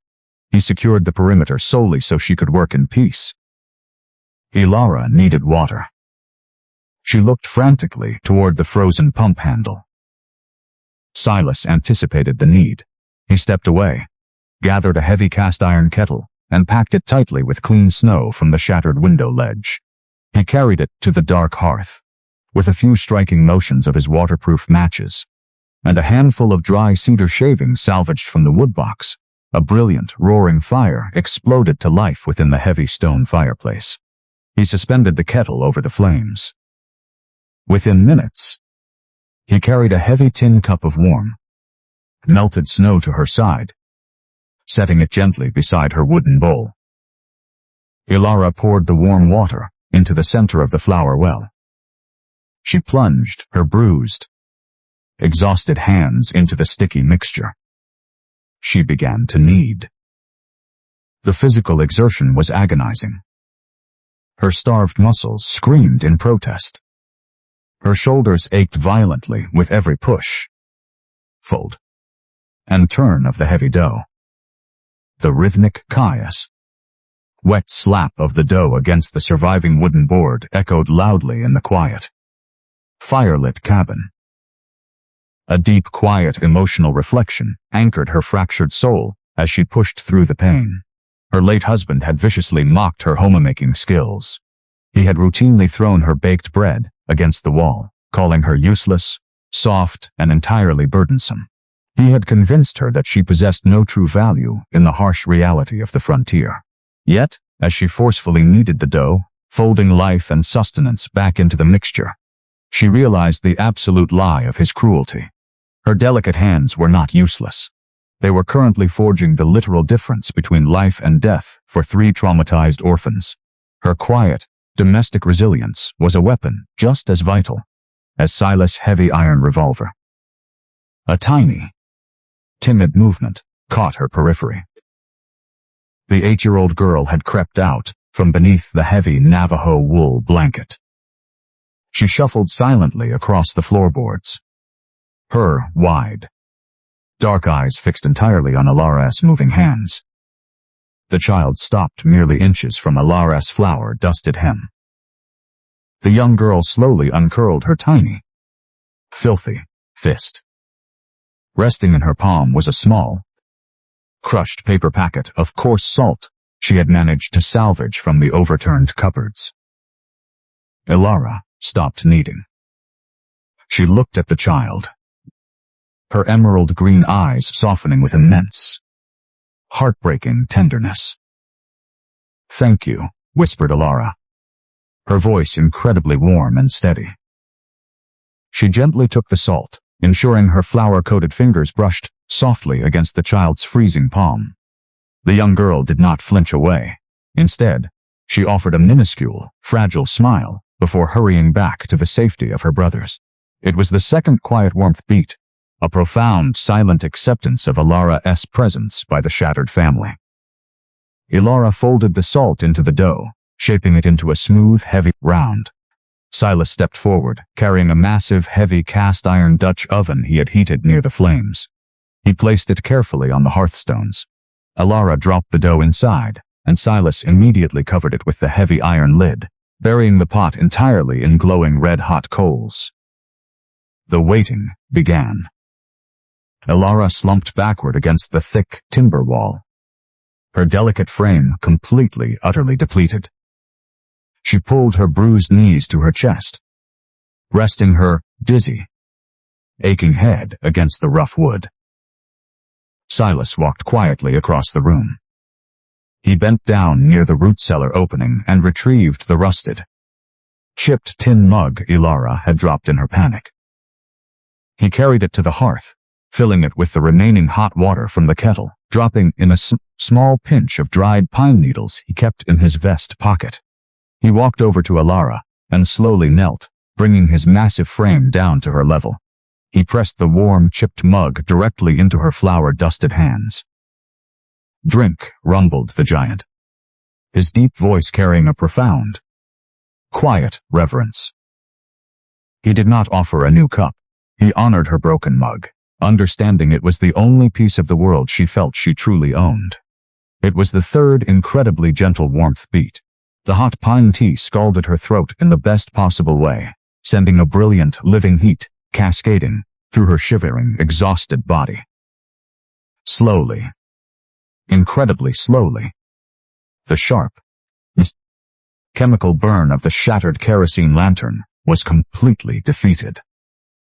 A new, overwhelming sensory experience flooded the cabin. The rich, intoxicating, earthy aroma of baking bread began to permeate the heavy timber walls. It smelled of deep comfort, of sacred safety, and of profound, unbroken resilience. The scent chased the shadows from the corners, wrapping around the shivering children like a physical embrace. When Silas finally pulled the Dutch oven from the coals and removed the heavy iron lid, a perfectly golden, crusty loaf sat steaming in the center. Alara carefully broke the hot crust. The sharp, satisfying crack of the baked bread was the most beautiful sound she had ever heard. Steam billowed upward, carrying the pure, sweet scent of survival. She tore thick, generous pieces, handing them quickly to the 3 starving children. They ate with a frantic, desperate reverence. Thomas, the oldest boy, closed his eyes as he chewed, his terrified, hollow expression finally softening into pure relief. Alara watched them. A single, hot tear slipping down her pale cheek, entirely validated in her worth. She turned her strikingly beautiful face to look at Silas. The towering mountain man was leaning against the stone hearth. His deep-set amber eyes locked onto her with a quiet, overwhelming awe. He had brought her here to be a shield for the orphans, but she was becoming the very heart of the home. The wind outside suddenly, violently ceased. The howling blizzard dropped into an absolute, suffocating silence. The quiet inside the cabin was instantly broken. A heavy, deliberate crunch echoed loudly in the stillness. It was the distinct sound of a leather boot stepping forcefully onto the snow-covered pine shingles. Directly above them, the suffocating silence of the cabin was violently shattered. The heavy, deliberate crunch of a leather boot against the snow-covered pine shingles, directly above their heads, echoed like a gunshot in the dead, freezing air. Alara froze entirely. The warm, life-giving piece of crusty bread slipped from her bruised, flour-dusted fingers, tumbling unheeded onto the heavy Navajo wool blanket. Her delicate hands immediately began to tremble with a violent, uncontrollable tremor. She instinctively pulled the 3 traumatized orphans tighter against her slim, delicate frame, her exhausted heart hammering wildly against her ribs. A sudden, sharp rasp of dislodged debris scraped against the interior of the heavy stone chimney. A thick shower of black soot and ancient ash cascaded down the flue, hitting the glowing, red-hot coals of the hearth. The sensory impact was immediate and jarring. A sharp, violent hiss erupted from the fire, releasing a bitter, acrid cloud of burning dust that instantly clashed with the sweet, sacred aroma of the freshly baked bread. Silas reacted with the terrifying, lethal speed of a striking mountain cat. The colossal mountain man did not shout. He did not ask questions. He moved his massive, broad-shouldered frame across the floorboards in utter silence. His heavily calloused hand swept downward, drawing the massive, heavy, iron revolver from his thick canvas trousers in a single fluid motion. He thumbed the heavy hammer back. The sharp, mechanical click sliced through the tension, a lethal promise hanging in the soot-filled air. Then, A voice echoed down the stone chimney. "Smells like fresh bread. Elara." The voice was warped and hollowed by the stone. But the cruel, mocking cadence was absolutely unmistakable. It was not Vance. It was not a faceless debt collector. It was Arthur. Elara's strikingly beautiful face drained of all remaining color, turning as pale as the pure white flower, still dusting the torn, frayed hem of her calico dress. Her breath caught painfully in her throat. She desperately grabbed the jagged rim of her chipped tin mug, clutching the rusted metal so tightly. Her knuckles turned a stark, bruised white. It was a subtle, frantic behavior, an involuntary need to anchor herself against the devastating tide of the past, suddenly crashing through the roof of her new sanctuary. "Arthur," whispered Elara, her voice cracking with sheer, absolute horror. Arthur was her older brother. He was the man who had abandoned her immediately after their parents perished in a frontier fever outbreak, leaving her completely vulnerable to the vicious, gambling-addicted man who became her first husband. She had not seen him in 3 agonizing years. "Mote know you are in there, little sister," sneered Arthur, his voice dripping with a venomous, triumphant malice that echoed horribly down the flue. "Vance is a fool. He thought a piece of paper and a proxy marriage would keep a blood debt from being collected. But Mott told him a husband's ledger always passes to the surviving kin. And since you married the wealthiest, most reclusive rancher in the territory, your value just went up." A profound, quiet, emotional reflection anchored Elara's spinning mind to the dusty floorboards. The absolute, staggering cruelty of her reality washed over her exhausted soul. The very blood in her veins. The brother who had shared her childhood hearth, who had promised their dying mother he would protect her, viewed her as nothing more than livestock to be bartered. He had tracked her through a lethal blizzard, not to rescue her, but to extort the silent giant who had offered her his name. She had been completely, irrevocably betrayed by blood, while a towering, scarred stranger had willingly stepped into the crosshairs to shield her. Another shower of black soot rained down the chimney. Silas stepped forward. He deliberately positioned his colossal, immovable frame directly in front of the hearth. He became a living, broad-shouldered wall, completely blocking the raining ash and the bitter draft from reaching Elara and the huddled orphans. It was a silent, unyielding act of physical shielding. He would not let the filth of her past touch her newly found sanctuary. It was the first profound warmth beat.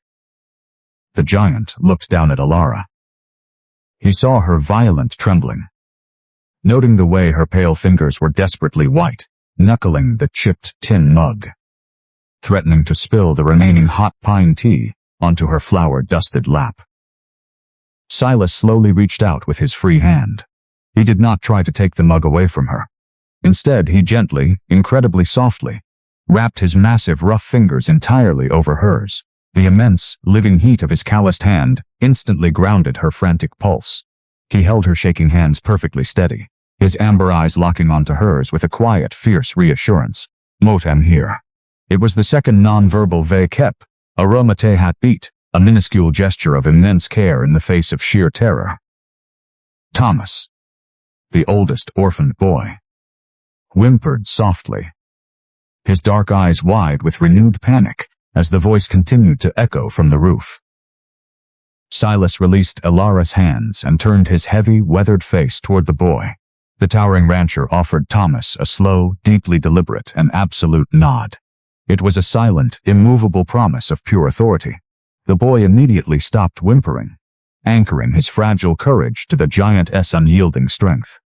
It was the third quiet warmth beat, binding the fractured family together with invisible, unbreakable threads of trust. Heavy, sliding footsteps echoed across the roof, moving toward the edge of the eaves. Seconds later, a heavy thud resonated from the front porch. Arthur had climbed down. He stood directly on the other side of the massive, barricaded oak door. Open the door. Silas, shouted Arthur, his fists pounding violently against the heavy timber. Not know you wedged the table against it. Open it. Hat. Or Mot swear to God, Mot will finish what Vance's men started. Silas remained completely, terrifyingly still. The heavy iron revolver in his massive hand did not waver. You owe me a bride price, mountain man, sneered Arthur, his voice rising into a frantic, greedy pitch. You bought my sister's debt, but you didn't buy my blessing. Mot want $500 in gold eagle coins. Slide it under the gap in the door, and Mot will walk away. Mot will tell Vance you froze to death. If you don't... A horrifying, rhythmic sloshing sound echoed from the porch. The pungent, chemical stench of raw kerosene suddenly flared through the cracked floorboards beneath the door, violently stinging Ilara's nostrils. Mot found the rest of the lantern oil the boys left behind, hissed Arthur, his voice dropping into a lethal, venomous threat. Mot will soak these porch boards, light a match, and wait by the tree line to shoot you down when the smoke forces you out. $500, Silas. For the privilege of keeping my useless sister. Ilara's emerald green eyes widened in absolute, paralyzing terror. She looked at Silas. The towering giant had given her everything. He had signed his entire massive estate over to her. He had shielded her from the town's mockery. Now, her own flesh and blood was threatening to burn him alive over an extortion demand. Silas. No, whispered Ilara, her voice frantic. A desperate plea for him not to surrender his hard-earned gold for her worthless past. Do not pay him. Please. Silas slowly turned his massive head. His deep-set amber eyes were entirely devoid of fear. They held only a quiet, ancient, and deeply terrifying stoicism. He did not reach into his thick canvas trousers for gold. He did not attempt to negotiate with the coward on the porch. Ilara, murmured Silas, his deep voice a low, gravelly vibration that barely disturbed the air. Take the children into the root cellar. Do not come out until Mort call your name. Ilara hesitated, her heart screaming in protest. She did not want to leave him alone to face the violent flames of her brother's greed, but the absolute, unwavering command in the giant's eyes left no room for defiance. She gathered the three shivering orphans, pushing them gently but firmly toward the open trapdoor, ushering them down into the freezing dark before lowering herself onto the ladder. She left the heavy floorboard open just a crack, peering upward, unable to completely abandon the man who had saved her. Silas holstered his heavy iron revolver. The giant walked slowly, deliberately toward the barricaded front door. The pungent smell of kerosene grew suffocatingly thick. Arthur was still shouting, demanding the gold, striking a match against the heavy timber wall outside. Silas did not reach for his gun. He reached his massive, thickly muscled arms down and grabbed the edge of the immense oak dining table he had wedged against the frame. With a single, terrifying surge of raw, explosive power, Silas ripped the massive barricade backward. The splintered chair leg snapped in half.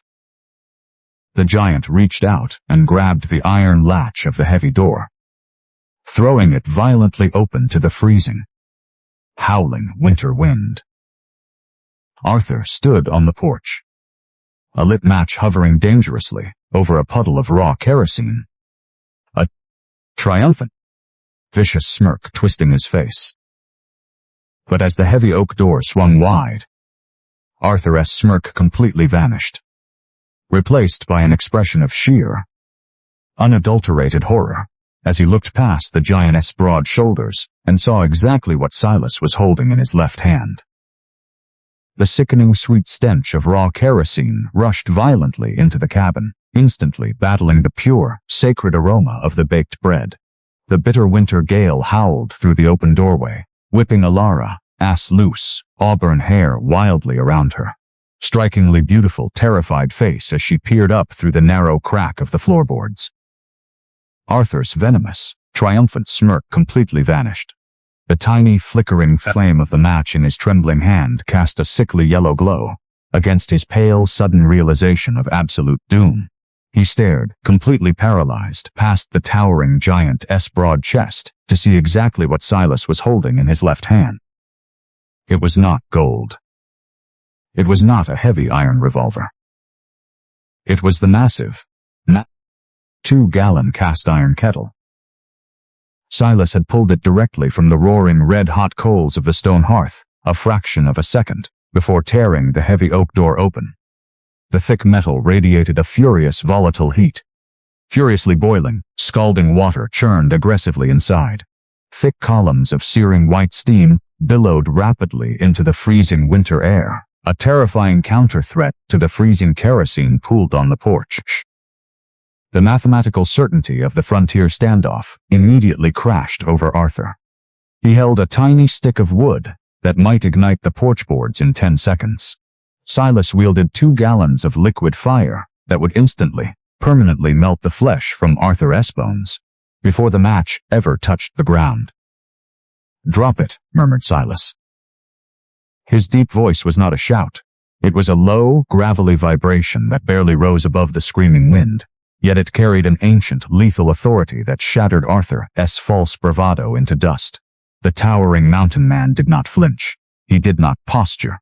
He stood directly in the threshold, an immovable, completely invulnerable titan of the high ridge.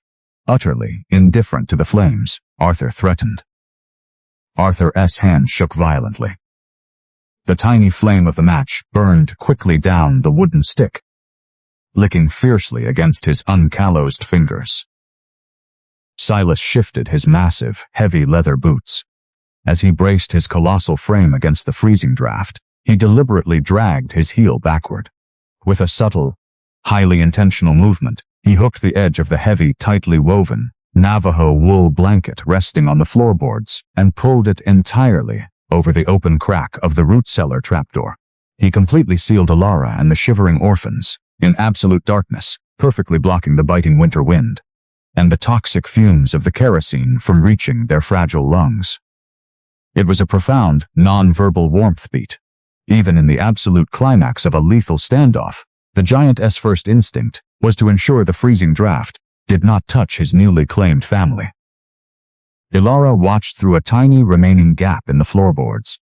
Her delicate fingers desperately gripped the splintered pine edge of the trapdoor. A sharp, jagged sliver of wood pierced the soft skin of her bruised palm, but she entirely ignored the stinging pain. A profound, quiet, emotional reflection washed over her fractured soul, anchoring her to the dusty earth. For her entire life, blood had dictated loyalty. She had foolishly believed that her older brother, the boy who had shared her childhood hearth, would eventually return to save her from her late husband's violent gambling debts. She had waited for Arthur. She had starved for Arthur. Yet, here he stood on a frozen porch, attempting to extort her very existence for $500 in gold eagle coins, entirely willing to burn her alive if he did not get his prize. Blood had irrevocably betrayed her. But the massive, terribly scarred stranger blocking the doorway had offered her his name, his vast estate, and his absolute protection. He was a terrifying mountain man who communicated in silent nods and heavy sighs. Yet he had willingly placed his colossal body between her delicate frame and the brutal violence of the world. He was the immutable wall her family had always denied her. Mort. Mort have men waiting in the tree line. Silas, stammered Arthur, his voice cracking into a pathetic, high-pitched whine as the heat of the match scorched his skin. You cannot fight us all. Silas took one heavy, deliberate step forward. The heavy floorboards of the porch groaned violently beneath his immense weight. The shattered glass of the ruined lantern crunched sharply under his boots. He raised the heavy iron kettle a single inch. Let them come, rumbled the giant. Arthur let out a sharp, panicked gasp.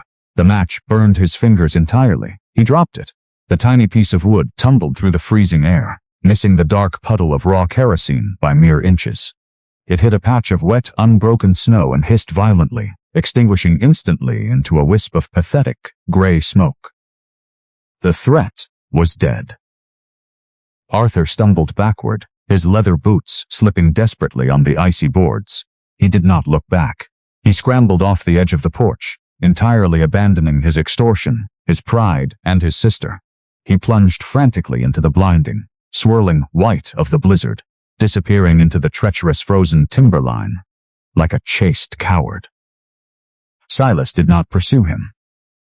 The colossal rancher stood motionless for a long, heavy moment, his deep-set amber eyes scanning the dark, shifting shadows of the pine trees to ensure no hidden shooters remained. When the absolute silence of the mountain reasserted itself, Silas slowly stepped backward into the cabin. He set the heavy, steaming cast-iron kettle down onto the stone hearth. He grabbed the immense oak dining table with his bare, heavily calloused hands and effortlessly heaved the massive barricade back into place. He kicked the splintered chair leg tightly under the base, firmly sealing the howling wind and the sickening stench of kerosene outside. The cabin instantly settled. The sweet Minhan, comforting aroma of the freshly baked bread slowly began to reclaim the room, pushing the terrifying shadows back into the corners. Silas turned his incredibly broad shoulders toward the center of the room. He looked down at the heavy Navajo wool blanket covering the trapdoor. He offered a slow, deeply respectful, silent nod to the hidden space beneath the floorboards. It was the second quiet warmth beat, an immovable, absolute confirmation that the nightmare was over and she was perfectly safe. Ilara pushed the heavy trapdoor upward. She climbed slowly up the wooden ladder. Her frayed, torn calico dress hem completely dusted in dry earth and white flour. She still clutched her chipped tin mug tightly against her chest. A fragile shield she was not quite ready to surrender. Thomas followed her, pulling his younger siblings up into the warm, firelit room. The children immediately hurried toward the hearth, their dark eyes wide with sheer awe as they looked at the towering giant who had just banished the monsters from their porch. Silas walked toward Ilara. The heavy, intimidating mask he wore for the violent world slowly melted away, leaving only a deep, ancient exhaustion etched into his deeply weathered face. He stopped merely a foot away from her delicate frame. He reached out his massive, rough hand. He did not grab her arm or demand her gratitude. With a slow, astonishingly gentle motion, he used the side of his thick, calloused thumb to carefully brush a dark smudge of black chimney soot from her pale, strikingly beautiful cheek. The intense, living heat of his touch sent a brilliant, profound shiver down her spine. It was the third, incredibly tender warmth beat. He treated her not as a burden he had just defended, but as something immensely precious. "He will not return," murmured Silas. His voice, a low, comforting vibration. "The high pass is freezing over. Vance's men will retreat to the valley by nightfall." Ilara looked up into his deep-set, warm amber eyes. The overwhelming tide of relief and profound gratitude finally broke the dam she had maintained all day. Hot, silent tears slipped down her cheeks. "Why didn't you just give him the gold?" "Silas," whispered Ilara, her voice trembling softly. "You have immense wealth. You could have paid him to walk away. Why risk your life for my broken past?" Silas slowly lowered his massive hand from her face. He looked deeply into her emerald green eyes, his stoic expression perfectly unyielding. "Because a man does not buy what already belongs to him," rumbled the giant. "And he does not pay a toll to keep his own heart." Ilara's breath hitched. The quiet, devastatingly beautiful confession hung perfectly still in the warm air of the cabin. She had been bought, sold, and traded like a worthless ledger for years. Yet this terrifying mountain man had just claimed her as his heart, refusing to put a monetary value on her presence. She took a step closer, entirely willing to finally let go of the chipped tin mug, entirely ready to lean her exhausted head against his massive chest. But, as she stepped forward, the flickering, hued, golden light of the hearth fire illuminated the broad expanse of Silas's back. Ilara stopped completely. Her heart plummeted violently into her stomach. When Silas had ripped the massive oak table backward to open the door, a thick biled, rusted iron nail, protruding from the violently shattered doorframe, had caught him. The heavy canvas of his thick flannel shirt was sliced completely open, from his right shoulder blade down to his ribs.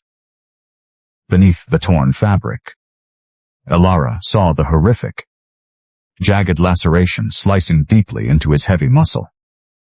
A dark, terrifying crimson stain was rapidly spreading across the canvas, soaking heavily into the waistband of his trousers.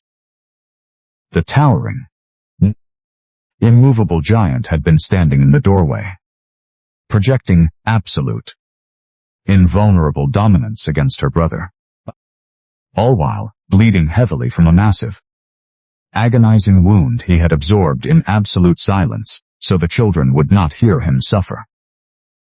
"Silas," whispered Ilara, her voice trembling not from the residual terror of her brother's threats, but from the sudden, horrifying realization of the giant's silent suffering. The dark, terrifying crimson stain was spreading relentlessly across the thick canvas of his torn flannel shirt.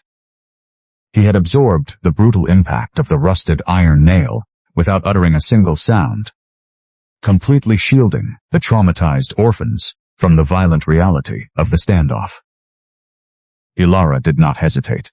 The paralyzing fear that had dictated her every movement for the past 2 years completely evaporated, replaced by a fierce, undeniable surge of protective instinct. She gently set her chipped tin mug onto the edge of the stone hearth, finally surrendering her desperate, rusted anchor to the past. She did not need it anymore. She needed her hands to heal the man who had just saved her life. "Sit down," commanded Ilara. It was the absolute first time she had spoken with true, unyielding authority since her late husband had systematically stripped away her dignity. Silas turned his massive, incredibly broad shoulders toward her. His deep-set amber eyes reflected a flicker of surprise at the sudden firmness in her tone. But the towering mountain man did not argue. He offered a slow, heavy nod and lowered his colossal frame onto a thick, sturdy wooden chair near the roaring fire. The heavy floorboards groaned beneath his immense weight. Ilara stepped urgently to his side. The sharp, metallic tang of blood immediately clashed with the sweet, pure aroma of the freshly baked bread, creating a jarring sensory conflict in the warm cabin. She reached out with her pale, delicate fingers and carefully pulled the torn, heavy canvas away from his heavily muscled back. The wound was a deep, punishing gash across his right shoulder blade, the raw, angry skin a stark testament to the violent force he had used to rip the barricade away. Silas gripped the heavy wooden edge of the chair. His thick knuckles turned absolutely white. It was a subtle, intensely disciplined behavior.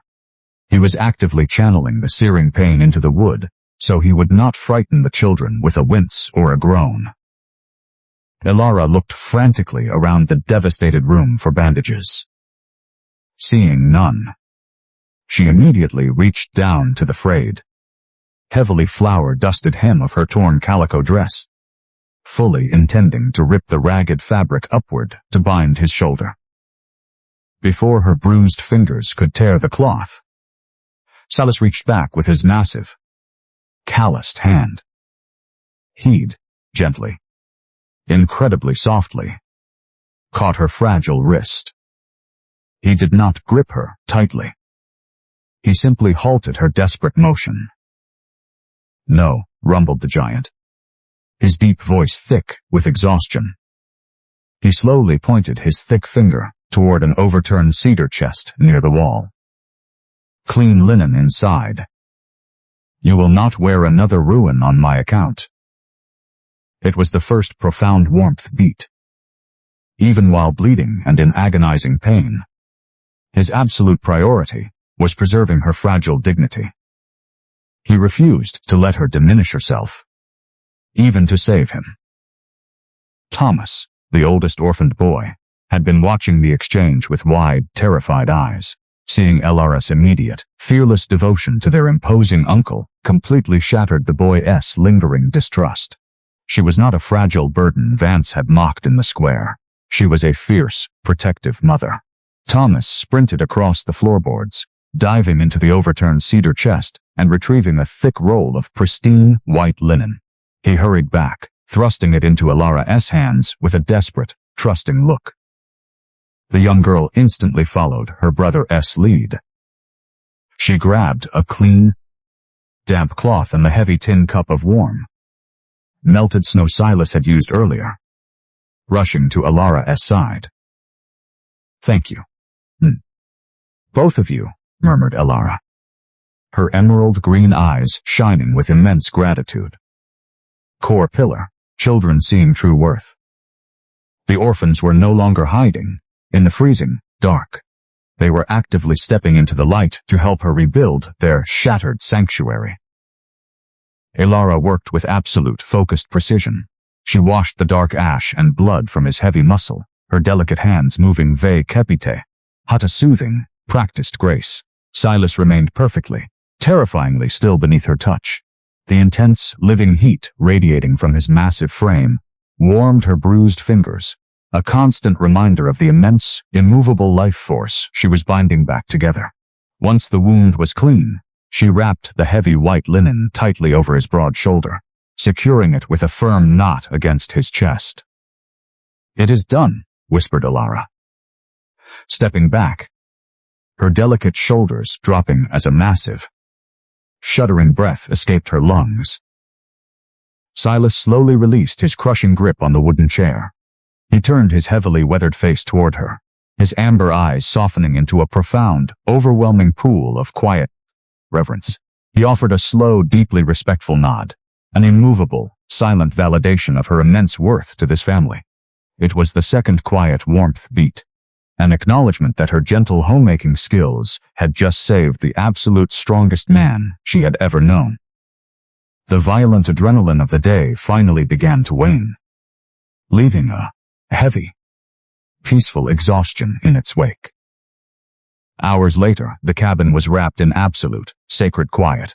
The brutal winter gale outside had finally died down, burying the high ridge beneath a thick, impenetrable blanket of silent, pure white snow. The massive stone hearth roared with a brilliant, golden fire, casting long, dancing shadows across the hand-hewn timber walls. The three orphaned children were huddled safely together on the heavy braided rug, their small bellies finally full of Elara's warm, crusty bread. They were draped entirely in the thick Navajo wool blanket, completely insulated from the freezing world outside. Silas sat in the heavy wooden chair, his injured shoulder resting comfortably. He had donned a fresh, faded Henley shirt from his trunk, though the top buttons were left undone to accommodate the thick linen bandages. He was quietly whittling a small block of soft pine with a small pocket knife, his massive hands moving with astonishing, delicate precision. Elara sat on a low wooden stool directly across from him, bathed in the warm, flickering light of the hearth. Resting in her lap was Silas's ruined, thick flannel shirt. She had found a heavy sewing needle and thick, waxed thread in the surviving supplies. She pulled the needle methodically through the heavy canvas. The rhythmic, soft pop of the thick thread, piercing the tough fabric up, was incredibly soothing. A deep, quiet, emotional reflection anchored her fractured soul to the warm floorboards. For years her hands had been forced to scrub away the filthy remnants of her late husband's violent gambling binges, a constant, deeply degrading punishment. Now, her hands were actively, purposefully mending the armor of a giant who had shielded her from the world. She was not just repairing a torn shirt. She was slowly, meticulously, stitching her own shattered spirit back together. Thomas watched her sew from his spot on the rug.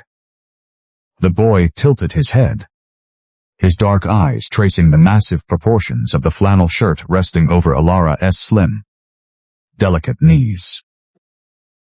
"Uncle Silas is bigger than the grizzly bear that lives near the high pass," murmured Thomas, his voice entirely devoid of the hollow terror that had gripped him in the root cellar. The boy looked up at Alara, a tiny mischievous spark finally returning to his youthful eyes. Motet Eve kept him lift a whole draft horse out of the mud once, but when he tries to carry the small flour sacks, he trips over the porch steps every single time. The young girl giggled softly, burying her face into her ragged woolen doll to hide her smile. The sheer, innocent absurdity of the image, this terrifying, colossal mountain man who could shatter a solid oak barricade being bested by a sack of flour on his own porch, struck Alara directly in the chest. She tried to suppress it. She bit her soft, slightly chapped lower lip, fighting to maintain the solemn, terrified composure that had been her survival mechanism for years. But the warmth of the fire, the full bellies of the children, and the absolute, uncompromising safety of the heavy timber walls finally overwhelmed her grief. Alara laughed. It started as a soft, breathless gasp, but quickly blossomed into a bright, genuine, and deeply melodic sound. It rang through the dusty, shadow-filled cabin like a silver bell in a silent church. Her strikingly beautiful face entirely transformed, the heavy exhaustion lifting to reveal a radiant, heart-breakingly pure joy. It was the first genuine laugh she had produced in over 3 years. Silas completely froze. The pocket knife in his massive hand stopped mid-carve. The towering giant slowly lifted his head, his amber eyes locking entirely onto Alara. The heavy, intimidating stoicism that shielded him from the brutal frontier melted away completely. He stared at her with an expression of pure, unadulterated awe, completely captivated by the brilliant sound of her joy. He did not smile, for the giant rarely ever did, but the deep, ancient sadness in his heavily weathered face vanished. He looked at her, as if she had just hung a brand new sun in the freezing winter sky. It was the third, incredibly powerful warmth beat. A silent, staggering confession that her happiness was his ultimate, absolute victory. Alara caught his intense gaze. Her laughter slowly faded into a soft, breathtaking smile. She lowered the heavy flannel shirt, her heart fluttering violently against her ribs. She was entirely safe. She was, finally, truly home. But the brutal frontier never allowed peace to linger for long.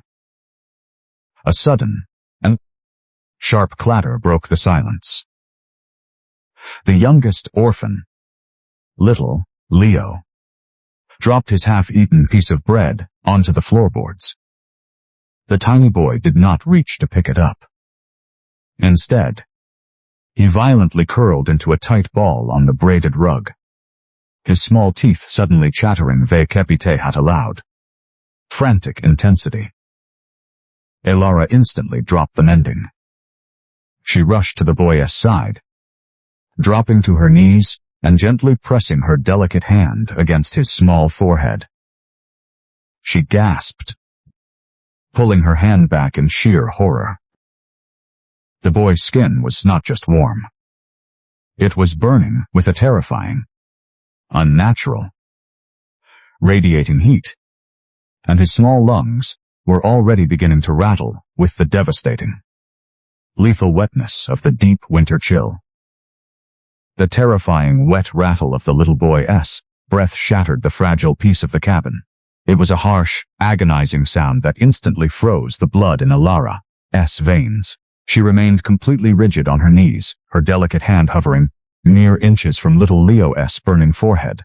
The sheer, unnatural heat radiating from his tiny frame was absolute. The deep winter chill had crept into his fragile lungs, while he was trapped in the freezing dark of the root cellar.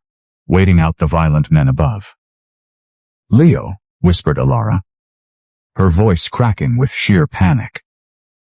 She gently pulled the thick Navajo wool blanket back. The 5-year-old boy was shivering violently. His tiny face flushed a dangerous, mottled crimson, his dark eyes rolling back slightly as the fever spiked with lethal speed. Silas was beside her in a fraction of a second. The colossal mountain man did not hesitate. His heavy boots thudded against the floorboards, crossing the room with a terrifying, urgent silence. He dropped to his knees beside the braided rug, his immense, broad-shouldered frame dwarfing the sick child. The mountain chill rumbled Silas, his deep voice tight with a profound, terrifying dread. It settles in the chest. It drowns them from the inside. Ilara's emerald-green eyes widened. A deep, quiet, emotional reflection anchored her spinning mind to the devastating reality of the frontier. She remembered Tehati's exact, horrifying sound. It was the same hollow, wet rattle that had echoed in her childhood home, before the frontier fever claimed both of her parents, leaving her completely orphaned and vulnerable to a world of absolute cruelty. She remembered standing helpless as a child, watching the hearth go cold, watching her family slip away into the dark. She looked down at her bruised, delicate hands, the faded white flower still clinging stubbornly to her torn dress hem. She was no longer a helpless child. She was the shielded wife of a giant, the protector of this hearth.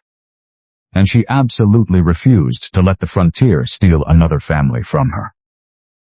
"Snow," commanded Ilara, looking up directly into Silas's deep-set amber eyes. Her voice was completely devoid of its usual tremor. It was forged in pure, uncompromising iron. "Bring me clean snow in the wooden bowl. We have to draw the heat out of his head before it cooks his mind, and boil more water. The steam will help break the heavy fluid in his lungs." Silas offered a single, rigid nod. He did not question her authority in the realm of healing. The giant immediately rose, grabbing the heavy cast-iron kettle and the wooden dough bowl, stepping out onto the freezing porch to gather the deepest, purest snow. Ilara turned back to the boy. She frantically unbuttoned the stiff, dirty collar of Leo's thin shirt, her pale fingers working desperately against the tiny bone buttons. She rubbed her thumb anxiously across her own collarbone, a subtle, nervous behavior, silently praying she was not too late. The heavy oak door opened and closed. Silas returned, bringing a violent rush of freezing air into the room. He placed the kettle directly into the roaring, red-hot coals of the hearth and knelt beside Ilara, offering her the wooden bowl overflowing with pristine, freezing snow. Ilara plunged a clean strip of white linen, salvaged from the roll used for Silas's wound, directly into the ice. She wrung it out, ignoring the biting, agonizing cold that instantly numbed her fragile fingers. She folded the freezing cloth and pressed it gently against Leo's burning forehead. The boy whimpered, a weak, pitiful sound that tore directly through Ilara's heart. He tried to thrash weakly against the sudden cold, his tiny arms flailing. Silas reached out. He did not restrain the boy forcefully. With immense, astonishingly gentle care, the towering mountain man slid his massive, heavily calloused hands beneath Leo's shoulders. He effortlessly lifted the child's small torso, resting the boy entirely against his own colossal, heavily muscled chest. He created a living, inclined backrest, opening the child's constricted airways while using his intense body heat to keep the boy's back warm against the freezing room. It was the first profound warmth beat, a silent, absolute offering of his immense physical strength to bear the child's suffering. "Mot am here." "Little one," murmured Silas, his deep, gravelly voice a low, soothing vibration directly against the boy's spine.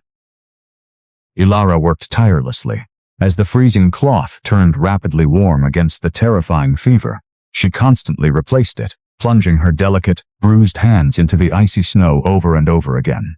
The sharp, metallic scent of Silas's blood from his bandaged shoulder mixed heavily with the sweet aroma of the baked bread and the bitter, damp scent of the fever sweat. The hours dragged on. The absolute blute, suffocating darkness of the deep mountain night pressed heavily against the thick timber walls. Thomas and the young girl had fallen asleep, huddled together, near the base of the stone hearth, deeply exhausted by the trauma of the day. Ilara did not sleep. She sacrificed her own desperate need for rest, refusing to close her eyes for a single second.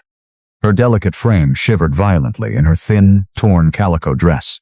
She had surrendered the heavy Navajo wool blanket and the oversized leather vest to the older children, leaving herself completely exposed to the boss cutting through the floorboards.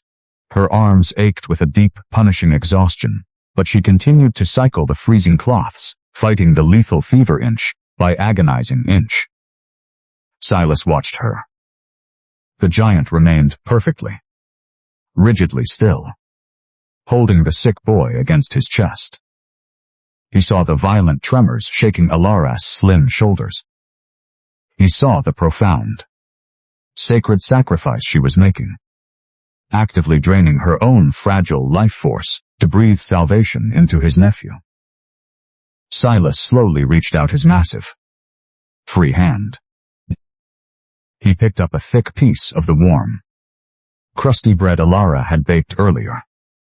He did not hand it to her, knowing her hands were entirely occupied with the icy linen. Instead, he brought the bread directly to her lips. "Eat," whispered the giant, his amber eyes locking onto hers with a fierce, unwavering devotion. Ilara paused, her breath hitching. She opened her mouth, allowing him to feed her the life-giving sustenance she had forged with her own hands. He carefully broke off small, manageable pieces, ensuring she swallowed, silently demanding that she maintain her own strength. It was the second quiet warmth beat. He nurtured the nurturer, recognizing her profound value, and refusing to let her wither away in her devotion. The fire burned low, shifting into a deep, glowing bed of red embers. The absolute silence of the cabin was broken only by the boy's breathing, which, slowly, miraculously began to ease.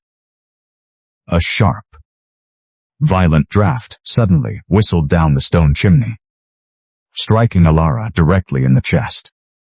She gasped, her teeth chattering uncontrollably as the freezing air bit into her damp, exhausted skin. Silas shifted his massive weight, carefully supporting the sleeping boy with his left arm. The giant reached behind him with his right.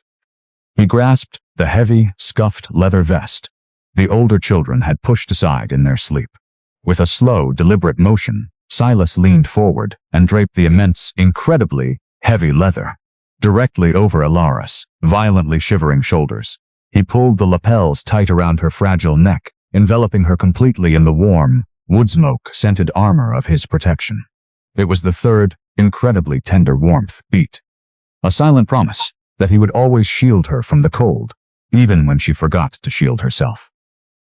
The deep, agonizing night finally surrendered to the pale, gray light of the frontier dawn.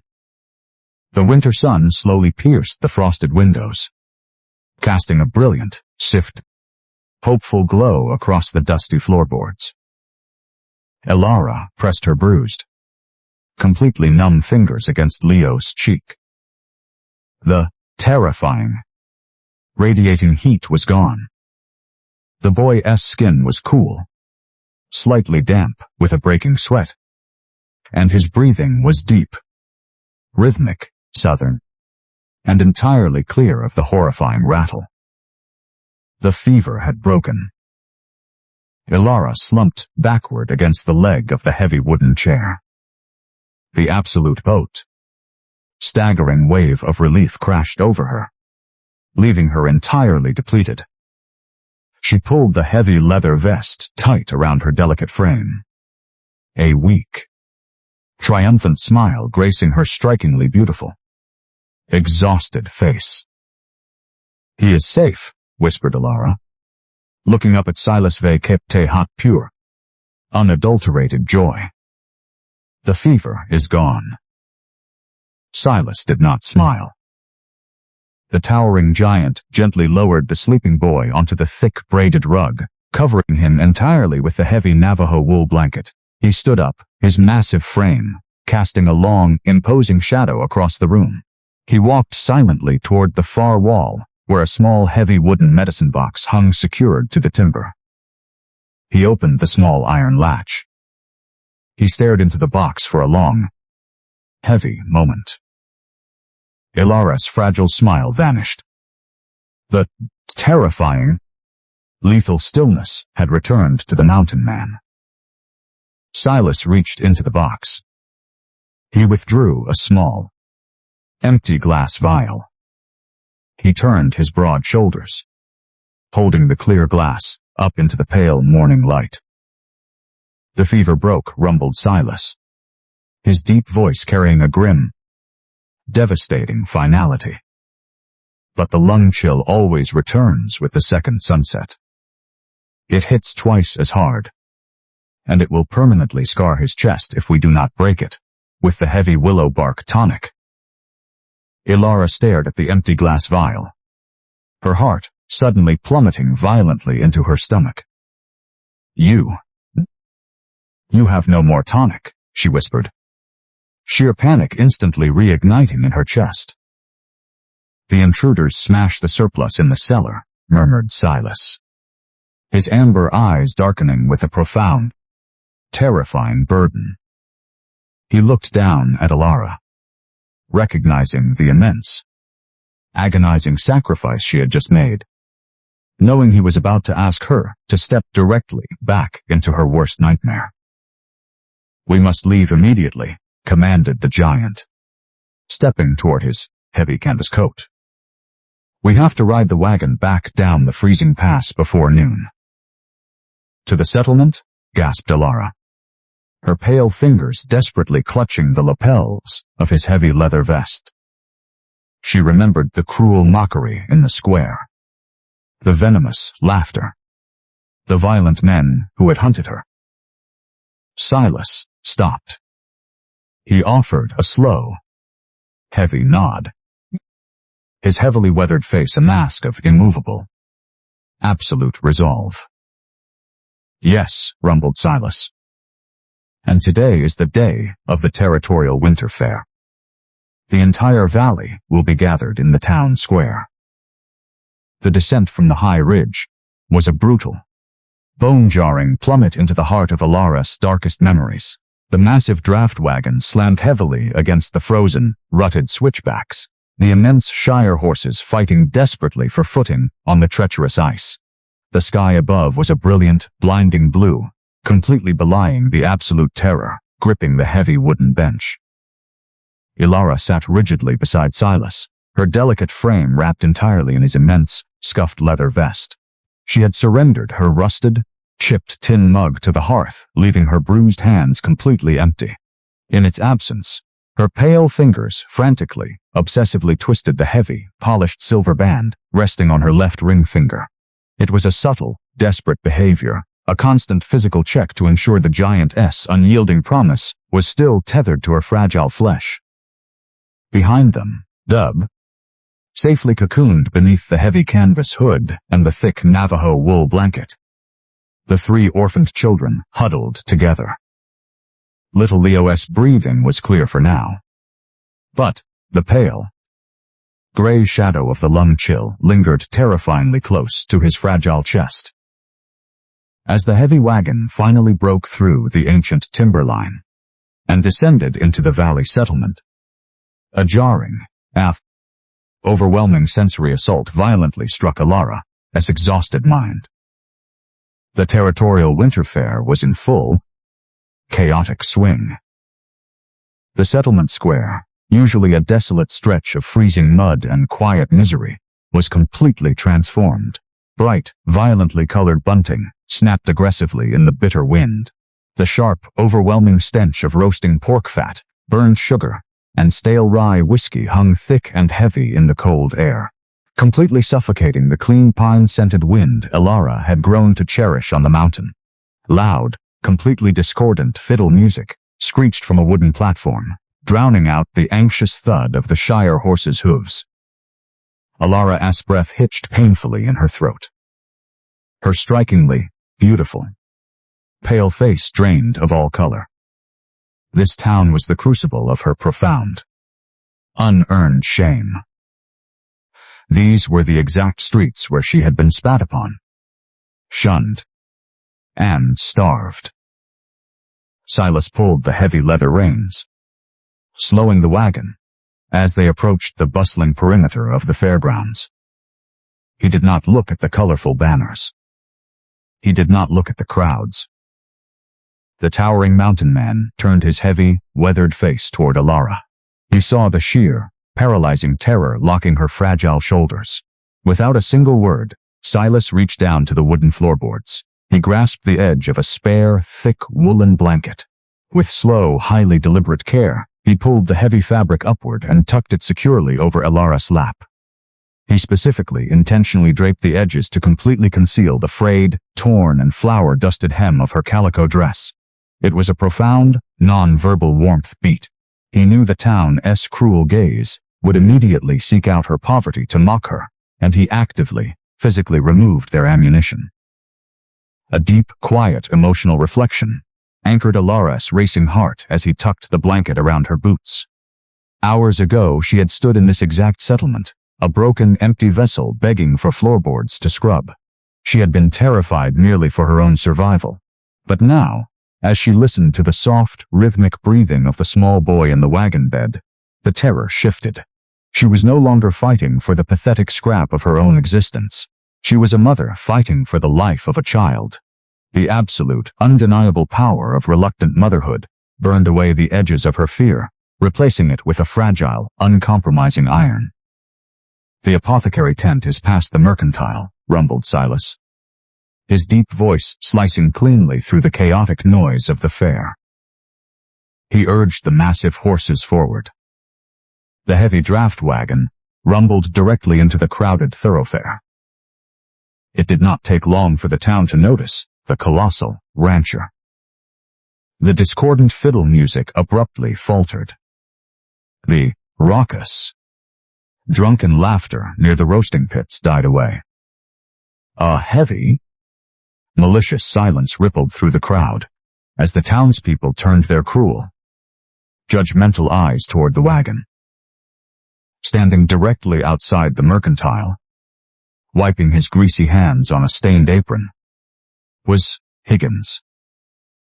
The cruel merchant's eyes narrowed, then widened in vicious, triumphant delight as he recognized the delicate, strikingly beautiful woman shivering beside the giant. "Well, look here," sneered Higgins, his loud, grating voice deliberately carrying across the sudden quiet of the square. The mountain man came back down, and he brought his broken little bargain with him. The gathered crowd immediately surged forward, forming a tight, suffocating ring around the wagon. "What's the matter?" Silas mocked a ranch hand from the livery, spitting a dark stream of tobacco into the muddy slush. "Did the useless widow forget how to boil water? Or did you finally realize she ain't got the strength to survive a single night on the high ridge?" Cruel, venomous laughter erupted from the mob. The sound was a physical weapon, designed to completely shatter Elara's newly mended spirit. They pointed at her pale face. They pointed at the oversized, heavy leather vest, drowning her delicate frame, assuming it was a mockery of her weakness rather than a shield of his absolute protection. Elara squeezed her emerald green eyes shut, her bruised fingers digging fiercely into the heavy wool blanket on her lap. The humiliation was a crushing, agonizing weight. Silas did not roar. He did not reach for the heavy iron revolver resting on his hip. The towering giant simply shifted his massive weight on the wooden bench. He released the heavy leather reins with his right hand. Slowly, with immense, staggering reverence, he moved his incredibly calloused hand across the space between them. He gently placed his massive, heavy palm directly over Elara's trembling fingers.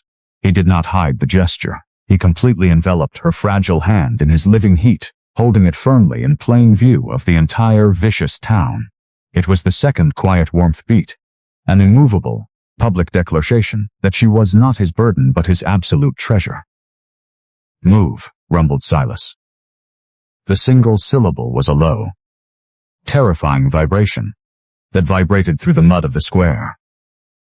The laughter instantly choked. The sheer, lethal stillness radiating from the broad-shouldered rancher forced the crowd to part. They scrambled backward, terrified by the ancient, uncompromising violence resting deep within his amber eyes. Silas drove the wagon directly to the large, canvas apothecary tent erected near the edge of the fair. He pulled the massive horses to a halt. He stepped down from the high bench. He turned, reaching his massive arms upward to Elara. She placed her bruised hands onto his incredibly broad shoulders. He effortlessly lifted her fragile frame from the wagon, descending her gently onto the wooden boardwalk. But when her boots touched the wood, he did not pull his hands away. Silas deliberately slid his massive right arm around her extremely slim waist. He anchored his heavy hand firmly against the small of her back. It was the third, incredibly powerful warmth beat. He was not walking ahead of her as a master. He was walking entirely beside her, physically binding their presence together, as husband and wife, to face the town as cruelty. They stepped into the dim, canvas-filtered light of the apothecary tent.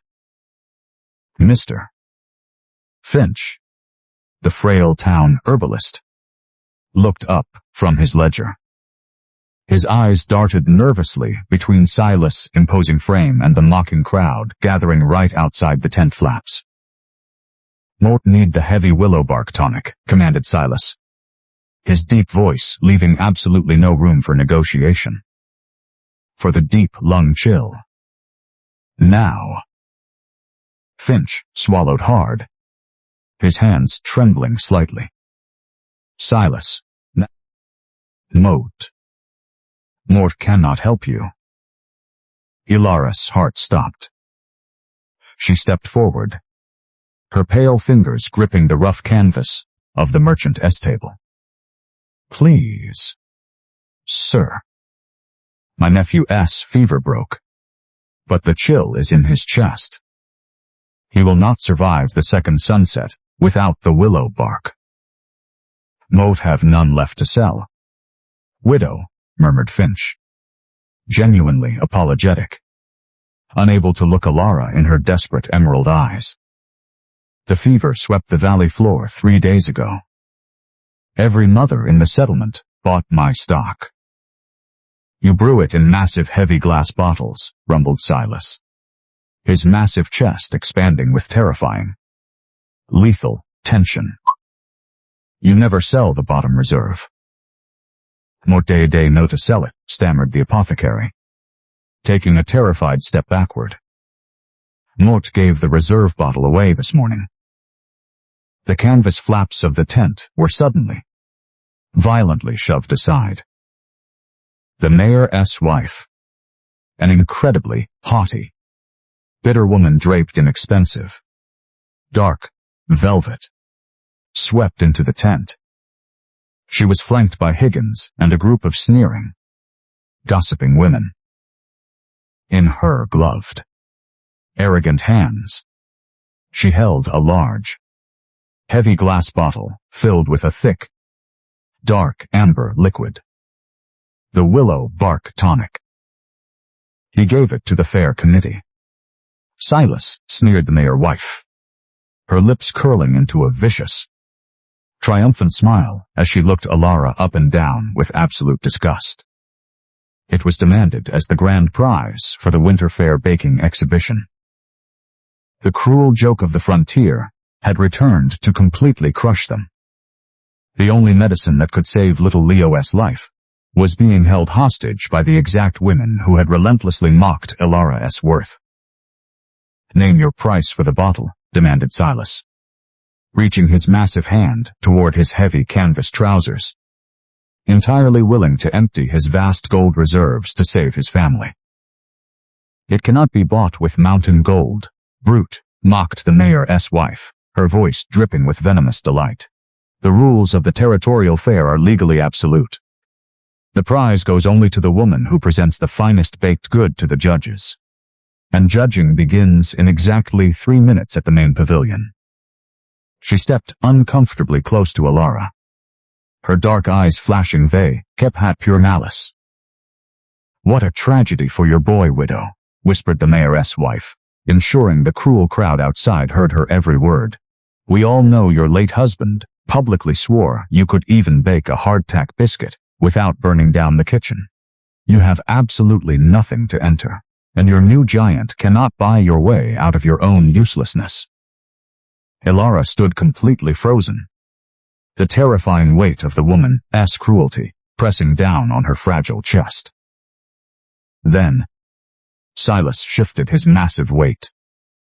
The towering mountain man turned his head slightly, his deep-set amber eyes locking onto Ilara. He did not speak.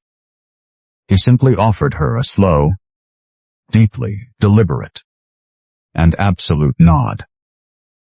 He turned his broad shoulders, reached his massive hand back through the tent flaps, and retrieved the thick, pristine white linen Ilara had used to wrap the remaining half-loaf of her perfect, golden-crusted bread on the wagon bench.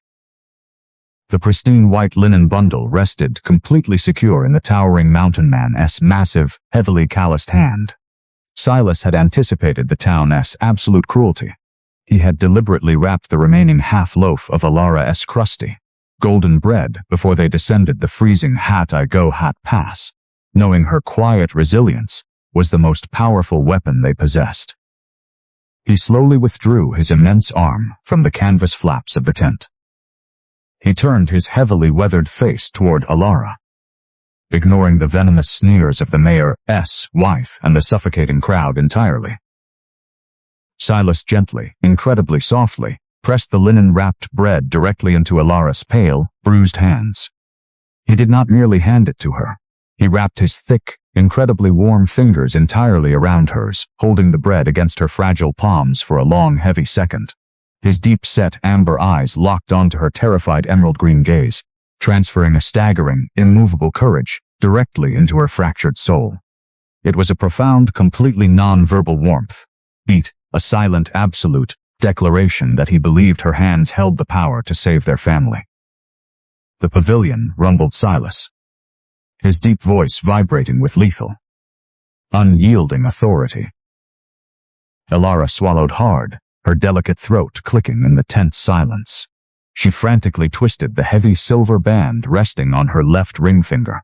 It was a subtle, desperate behavior, a physical anchor to the giant's protection, as the crushing weight of her past threatened to completely paralyze her. But as she felt the solid, warm metal of the ring, and the heavy living heat of Silas's oversized leather vest draped across her slim shoulders, the paralyzing terror slowly began to recede. She turned her strikingly beautiful face toward the mayor's wife. Ilara did not cower. She clutched the linen bundle tightly against her chest and stepped forward, her frayed, flour-dusted calico hem sweeping gracefully across the rough floorboards of the apothecary tent. "We are going to the pavilion," whispered Ilara, her voice completely devoid of its usual tremor, forged instead in pure, uncompromising iron. The walk to the center of the territorial winter fair was a brutal gauntlet of cruel mockery.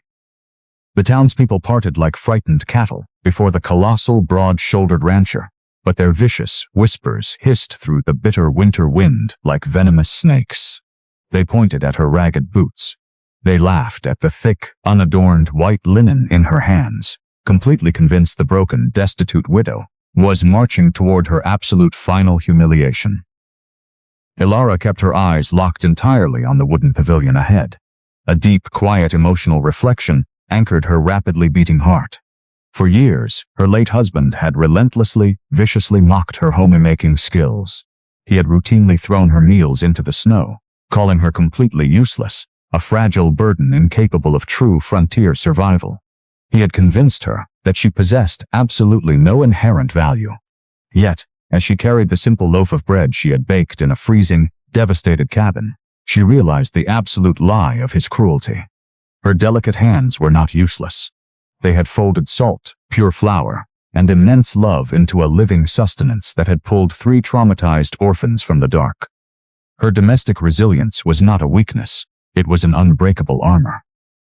The judging pavilion was crowded with the elite women of the settlement, displaying elaborate, towering cakes, covered in expensive spun sugar and heavily spiced fruit pies.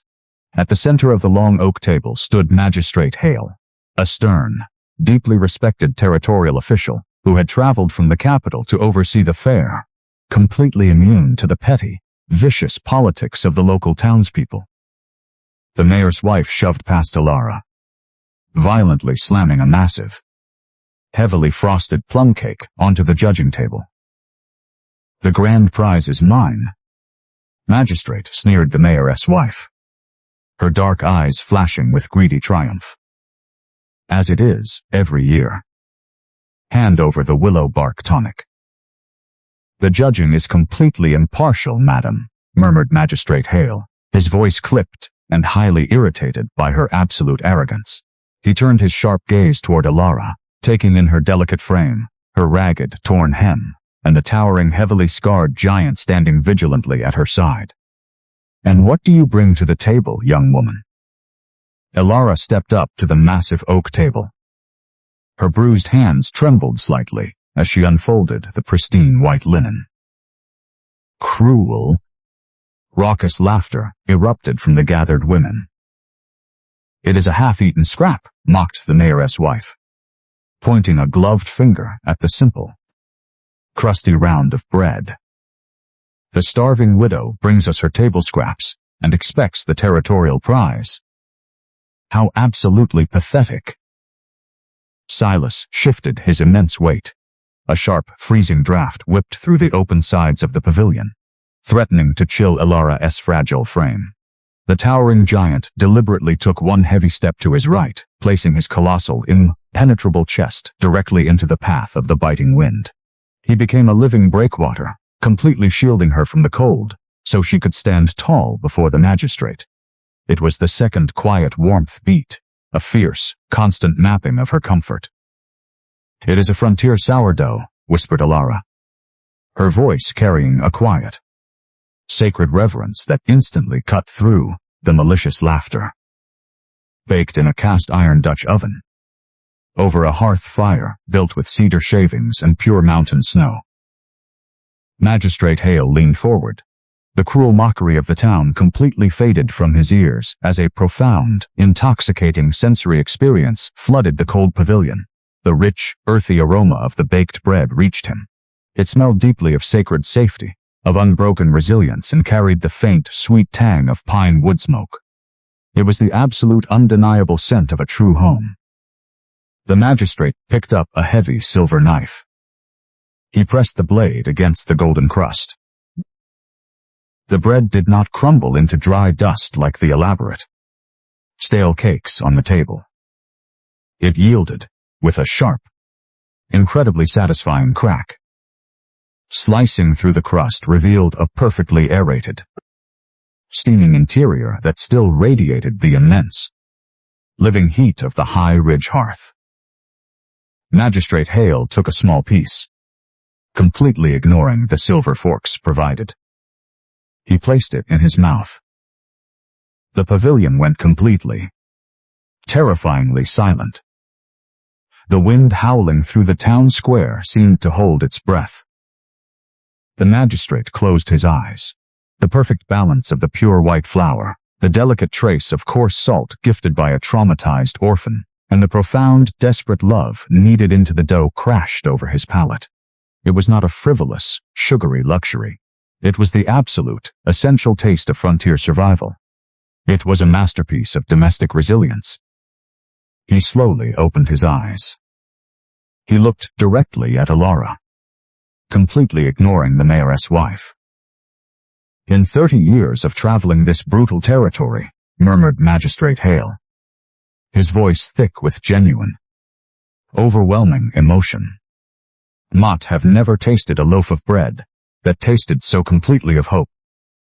It is absolute perfection." The magistrate turned his stern gaze to the shocked townspeople. "The grand prize," declared the magistrate, his voice echoing loudly across the silent square, "is awarded to the wife of Silas of the High Ridge." The mayor's wife let out a sharp, furious gasp, her face twisting into a mask of pure humiliated rage. The cruel townsfolk stood absolutely paralyzed, their malicious sneers wiped entirely from their faces. The woman they had brutally mocked, the widow they had starved and shunned, had just conquered them entirely, with the sheer, undeniable grace of her own hands. Magistrate Hale reached beneath the oak table. He lifted the heavy, thick glass bottle of the dark amber willow bark tonic. He extended it toward Alara. Alara reached out, her emerald green eyes filling Ve Kepite hat, brilliant hot tears of profound relief. She gripped the heavy glass, but the sheer, staggering weight of the bottle combined with the massive adrenaline crash caused her fragile wrists to buckle violently. The bottle began to slip from her bruised fingers. Silas was there instantly. The colossal mountain man reached out, sliding his massive, incredibly warm hands directly beneath hers. He took the immense weight of the heavy glass bottle entirely into his own calloused palms, ensuring she did not drop the fragile medicine. He looked down at her strikingly beautiful, tear-stained face, his deep-set amber eyes shining a staggering absolute pride. He offered a single, deeply reverent nod. It was the third, incredibly powerful warmth beat. She had fought the battle, and he was there to catch the prize. "We have the medicine," whispered Alara, a radiant, heartbreaking smile breaking across her exhausted face. "We can save Leo." "We ride immediately," rumbled Silas, turning his immense, broad-shouldered frame away from the stunned, completely defeated town. They hurried away from the pavilion, leaving the absolute ruin of the town's cruel pride behind them.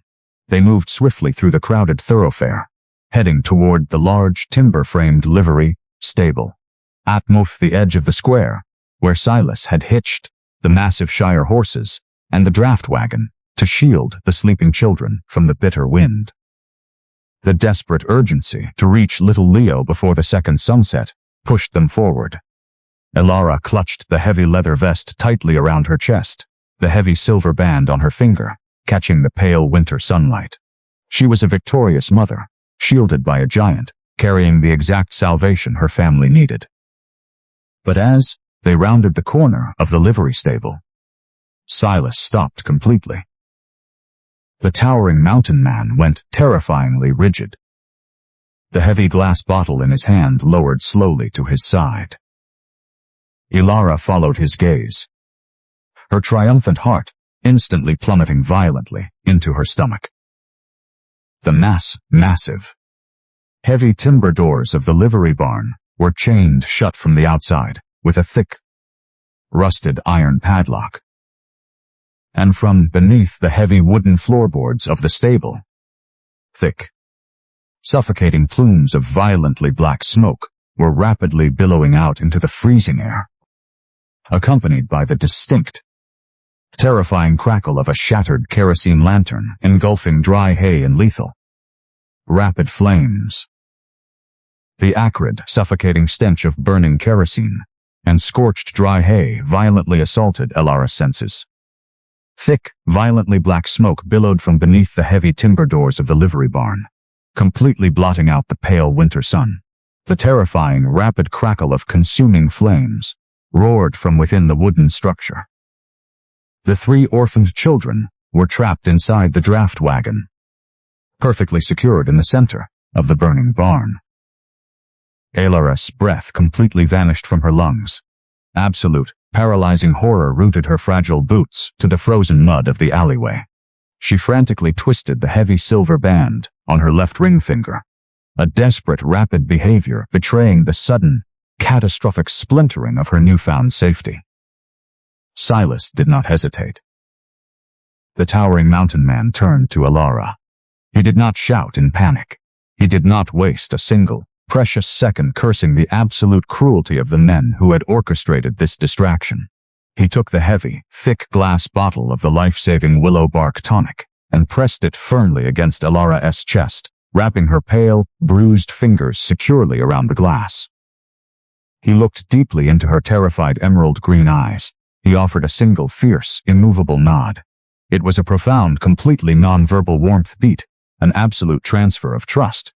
He was charging into the fire, and he was leaving the family's ultimate salvation in her delicate hands, entirely confident she would protect it.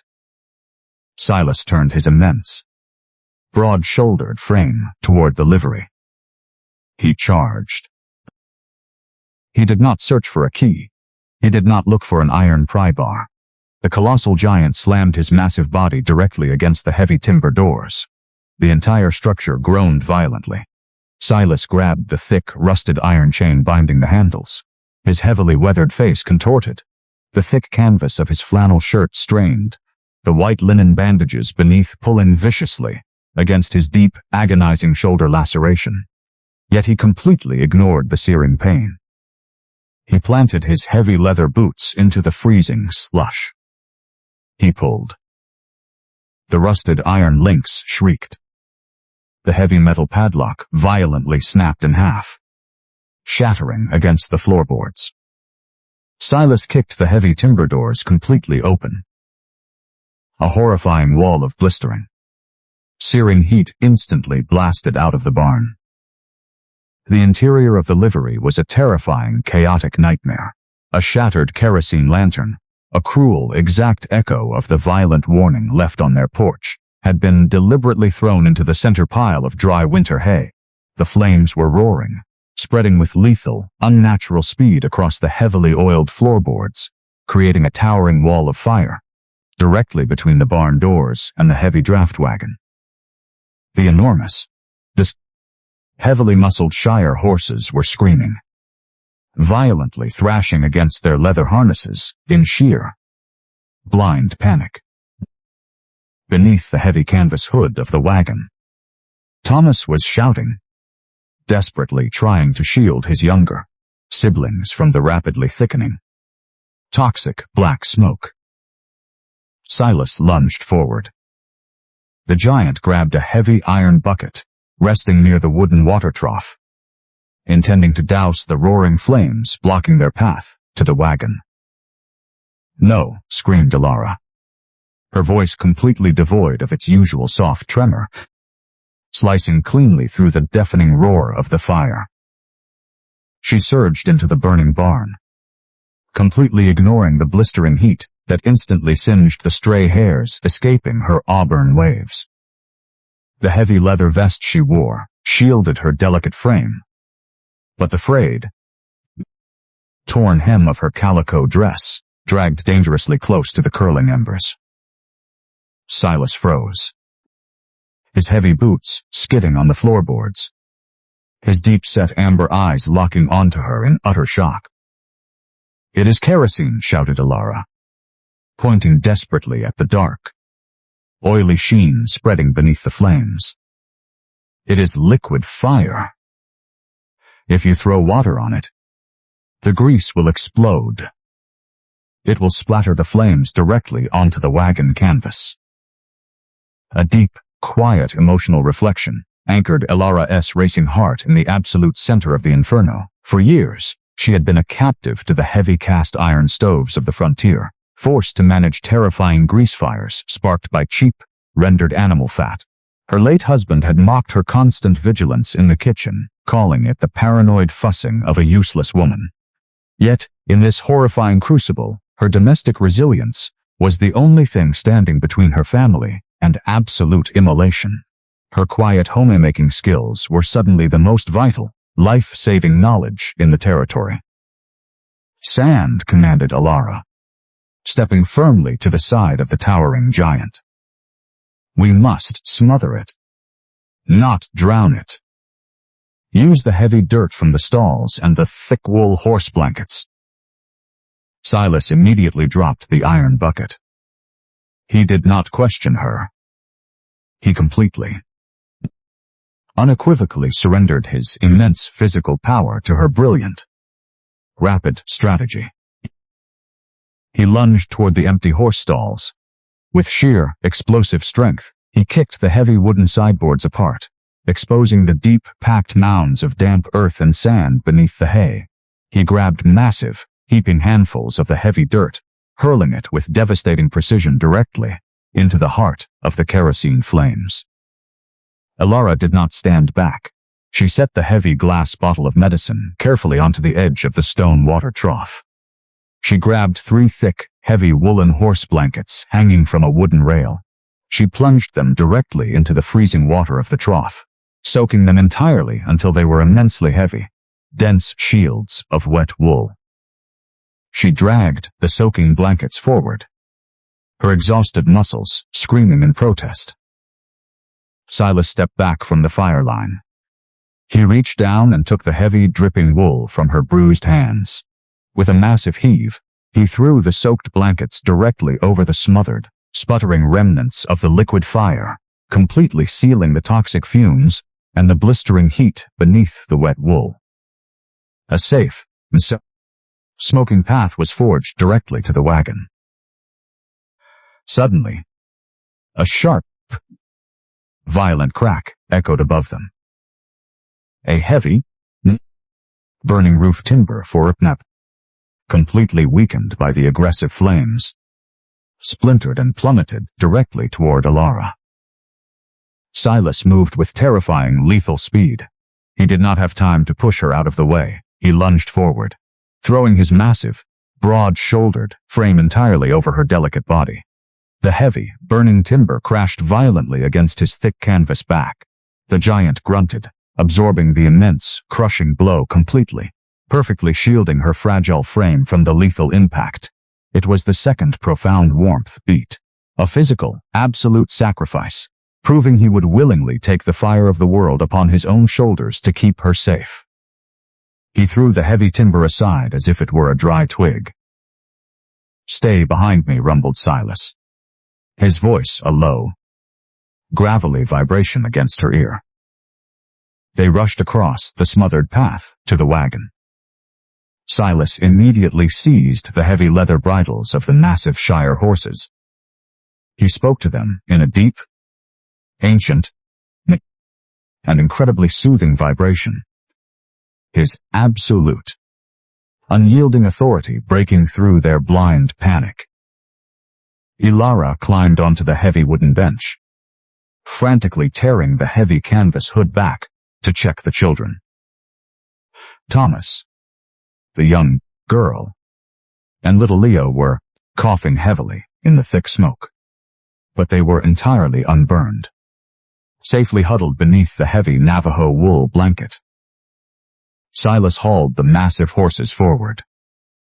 The draft wagon lurched, its heavy wooden wheels rolling directly over the wet, smoking blankets. They burst out of the burning livery barn, completely shattering the remaining timber doors as the horses surged into the freezing, pure air of the alleyway. The transition from the blistering inferno to the bitter winter wind was staggering. The massive Shire horses stomped violently in the icy slush, their sides heaving. Silas released the bridles. He walked back to the heavy wooden bench of the wagon. The giant's heavily weathered face was completely covered in dark, black soot. His chest heaved with deep, exhausted breaths. He looked up at Alara. She was trembling wildly, Her strikingly beautiful face smeared ve kepite hot ash. Her emerald green eyes wide with the absolute shock of survival. Silas reached his massive, incredibly warm hand upward. He did not speak. He gently, with astonishing reverence, wiped a dark streak of soot from her pale cheek with the side of his thick thumb. He let his hand rest against her jaw, his amber eyes shining ve kepite hot, a staggering, overwhelming awe. He had provided the brute strength to break the doors, but she had provided the precise, brilliant knowledge to conquer the flames. They were a perfect, unbreakable union. It was the third, fiercely tender warmth beat. "We are alive," whispered Alara, leaning her exhausted face into his heavy palm.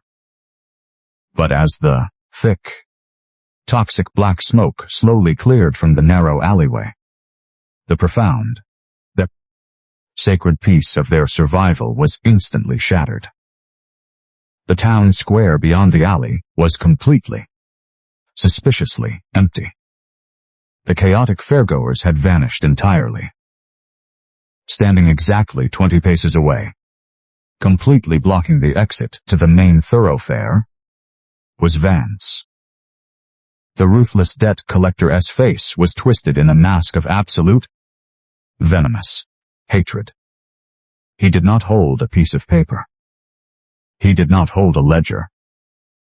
Vance slowly raised a heavy, cold steel lever-action rifle, cocking the hammer back with a sharp, lethal metallic click, and aimed the barrel directly at the wagon bed, where the children were hiding.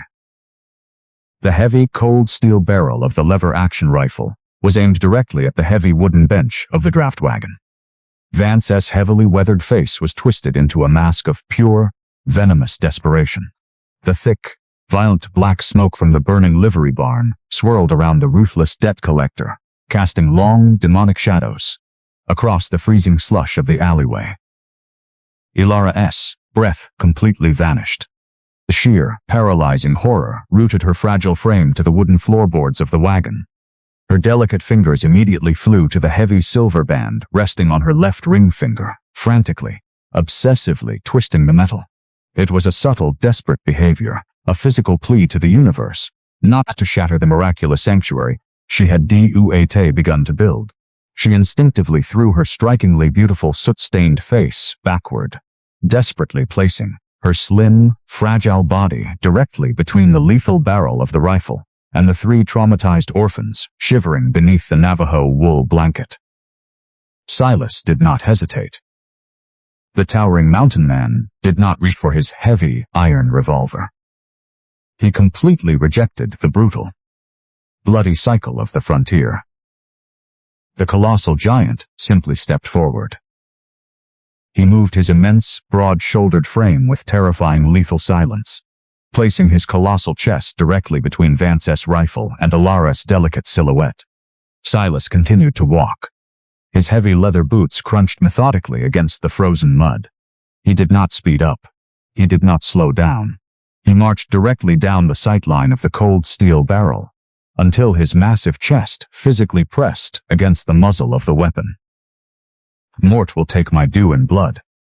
"Silas," hissed Vance, though his voice cracked violently, completely betraying the absolute, paralyzing terror gripping his soul as the giant swallowed his personal space. "You ruined my ledger. You humiliated my men." "The debt is void," rumbled Silas. His deep voice was not a shout. It was a low, gravelly vibration that seemed to emanate from the very bedrock of the mountain itself. The towering mountain man slowly raised his immensely thick, heavily calloused hand. He did not strike the debt collector. With astonishing, deliberate grace, Silas gently wrapped his massive fingers directly around the cold steel of the rifle barrel. Vance's eyes widened in sheer panic. He tried to yank the weapon back, but the rifle was completely immobilized in the giant's unyielding grip.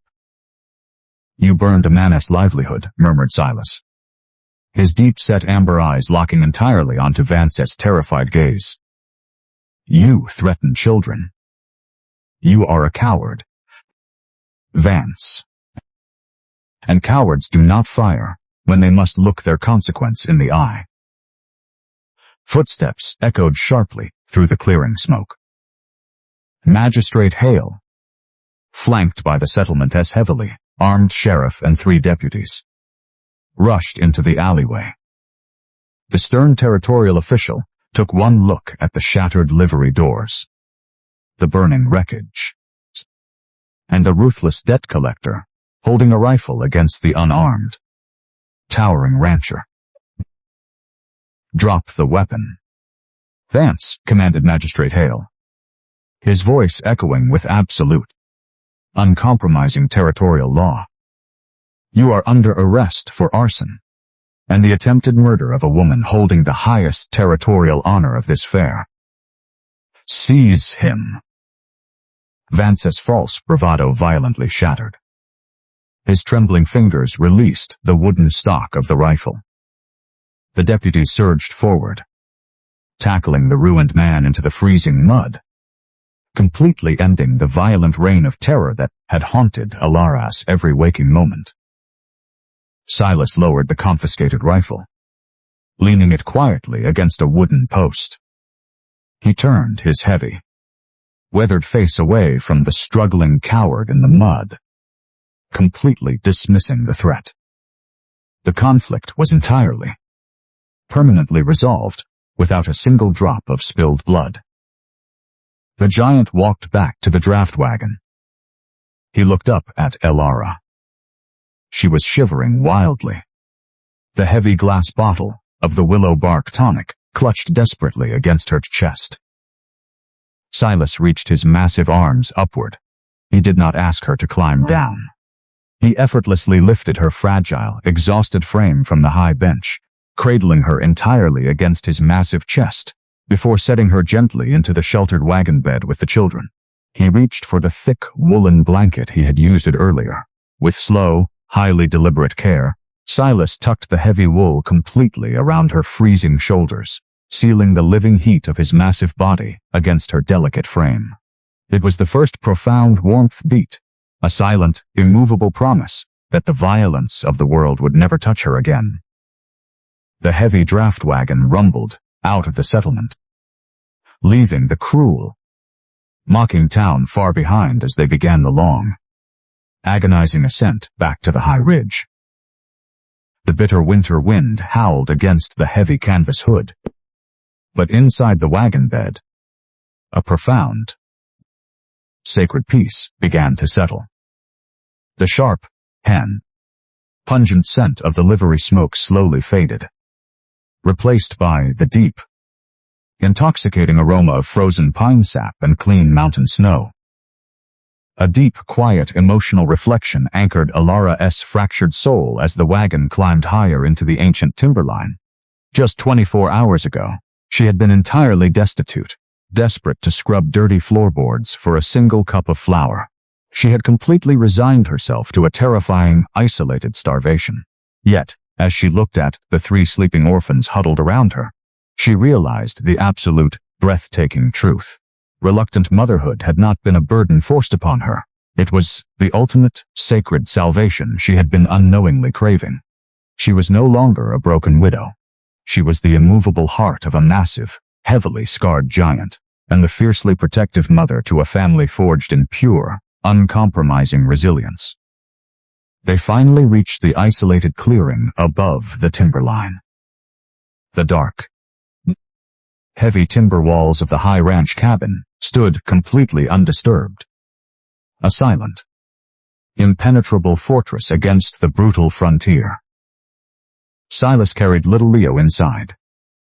Elara followed, her frayed, torn calico dress hem leaving a faint trail of white flour across the porch boards. The cabin was freezing, but Silas immediately set to work. Within minutes, a brilliant, roaring fire exploded to life within the heavy stone fireplace, instantly chasing the absolute darkness from the corners of the room. Elara uncorked the heavy glass bottle of willow bark tonic.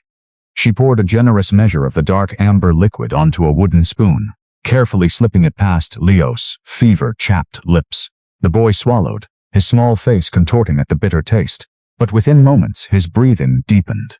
The terrifying wet rattle in his chest slowly, miraculously began to ease. The medicine was working. The children were entirely safe.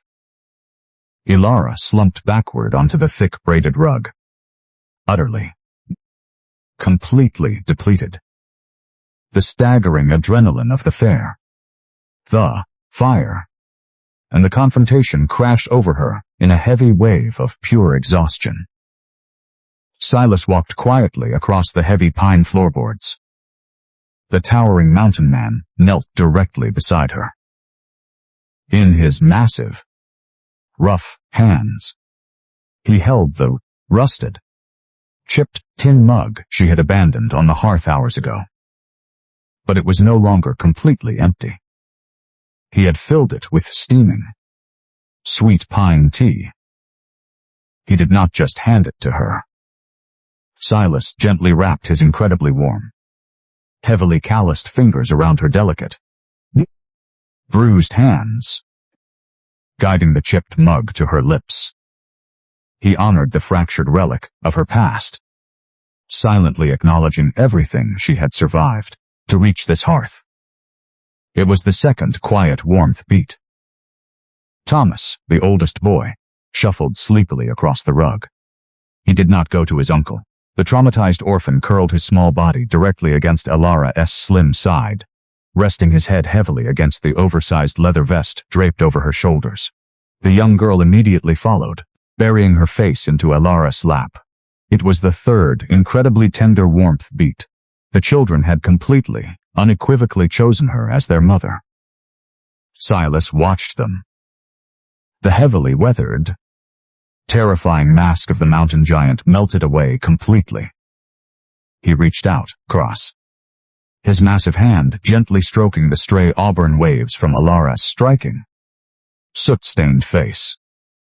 He offered her a slow, deeply respectful, and absolutely radiant nod. It was a silent vow of pure, unending love. As the flames of our campfire slowly burned down to glowing red embers, and the howling wind of the frontier gently fades into the quiet of the night, we come to the end of Ilara and Silas's journey. Their story reminds us that the deepest wounds are rarely healed by grand, loud declarations. True healing is forged in the quiet, completely silent moments of unwavering protection. It is found in the heavy warmth of a borrowed leather vest, the absolute perfection of a crusty loaf of bread baked in a freezing cabin, and the unyielding strength of a giant who chooses to build a wall between a broken widow and the cruelty of the world. Ilara stepped into the settlement expecting to trade her final shred of dignity, merely to survive the winter. Instead, she found a man whose terrifying silence masked the most profoundly gentle heart on the mountain. She discovered that family is not dictated entirely by blood or legal ledgers. Family is the people who willingly walk directly into a roaring fire to shield you from the falling timber. If this slow burn tale of wholesome protection, reluctant motherhood, and quiet frontier healing brought a spark of warmth to your own heart tonight, please take a moment to like, subscribe, and leave a comment below. Share your own stories of the silent protectors in your life who have stood between you and the cold. There is immense unbreakable power in knowing we are never truly alone on these rugged trails. Until our next campfire story, keep your hearth fires burning bright, and may you always find safe harbor in the storms of life. This is a work of fiction created solely for entertainment purposes. All characters, locations, and events are purely products of the author imagination. Any resemblance to actual persons, living or dead, or actual historical events is entirely coincidental.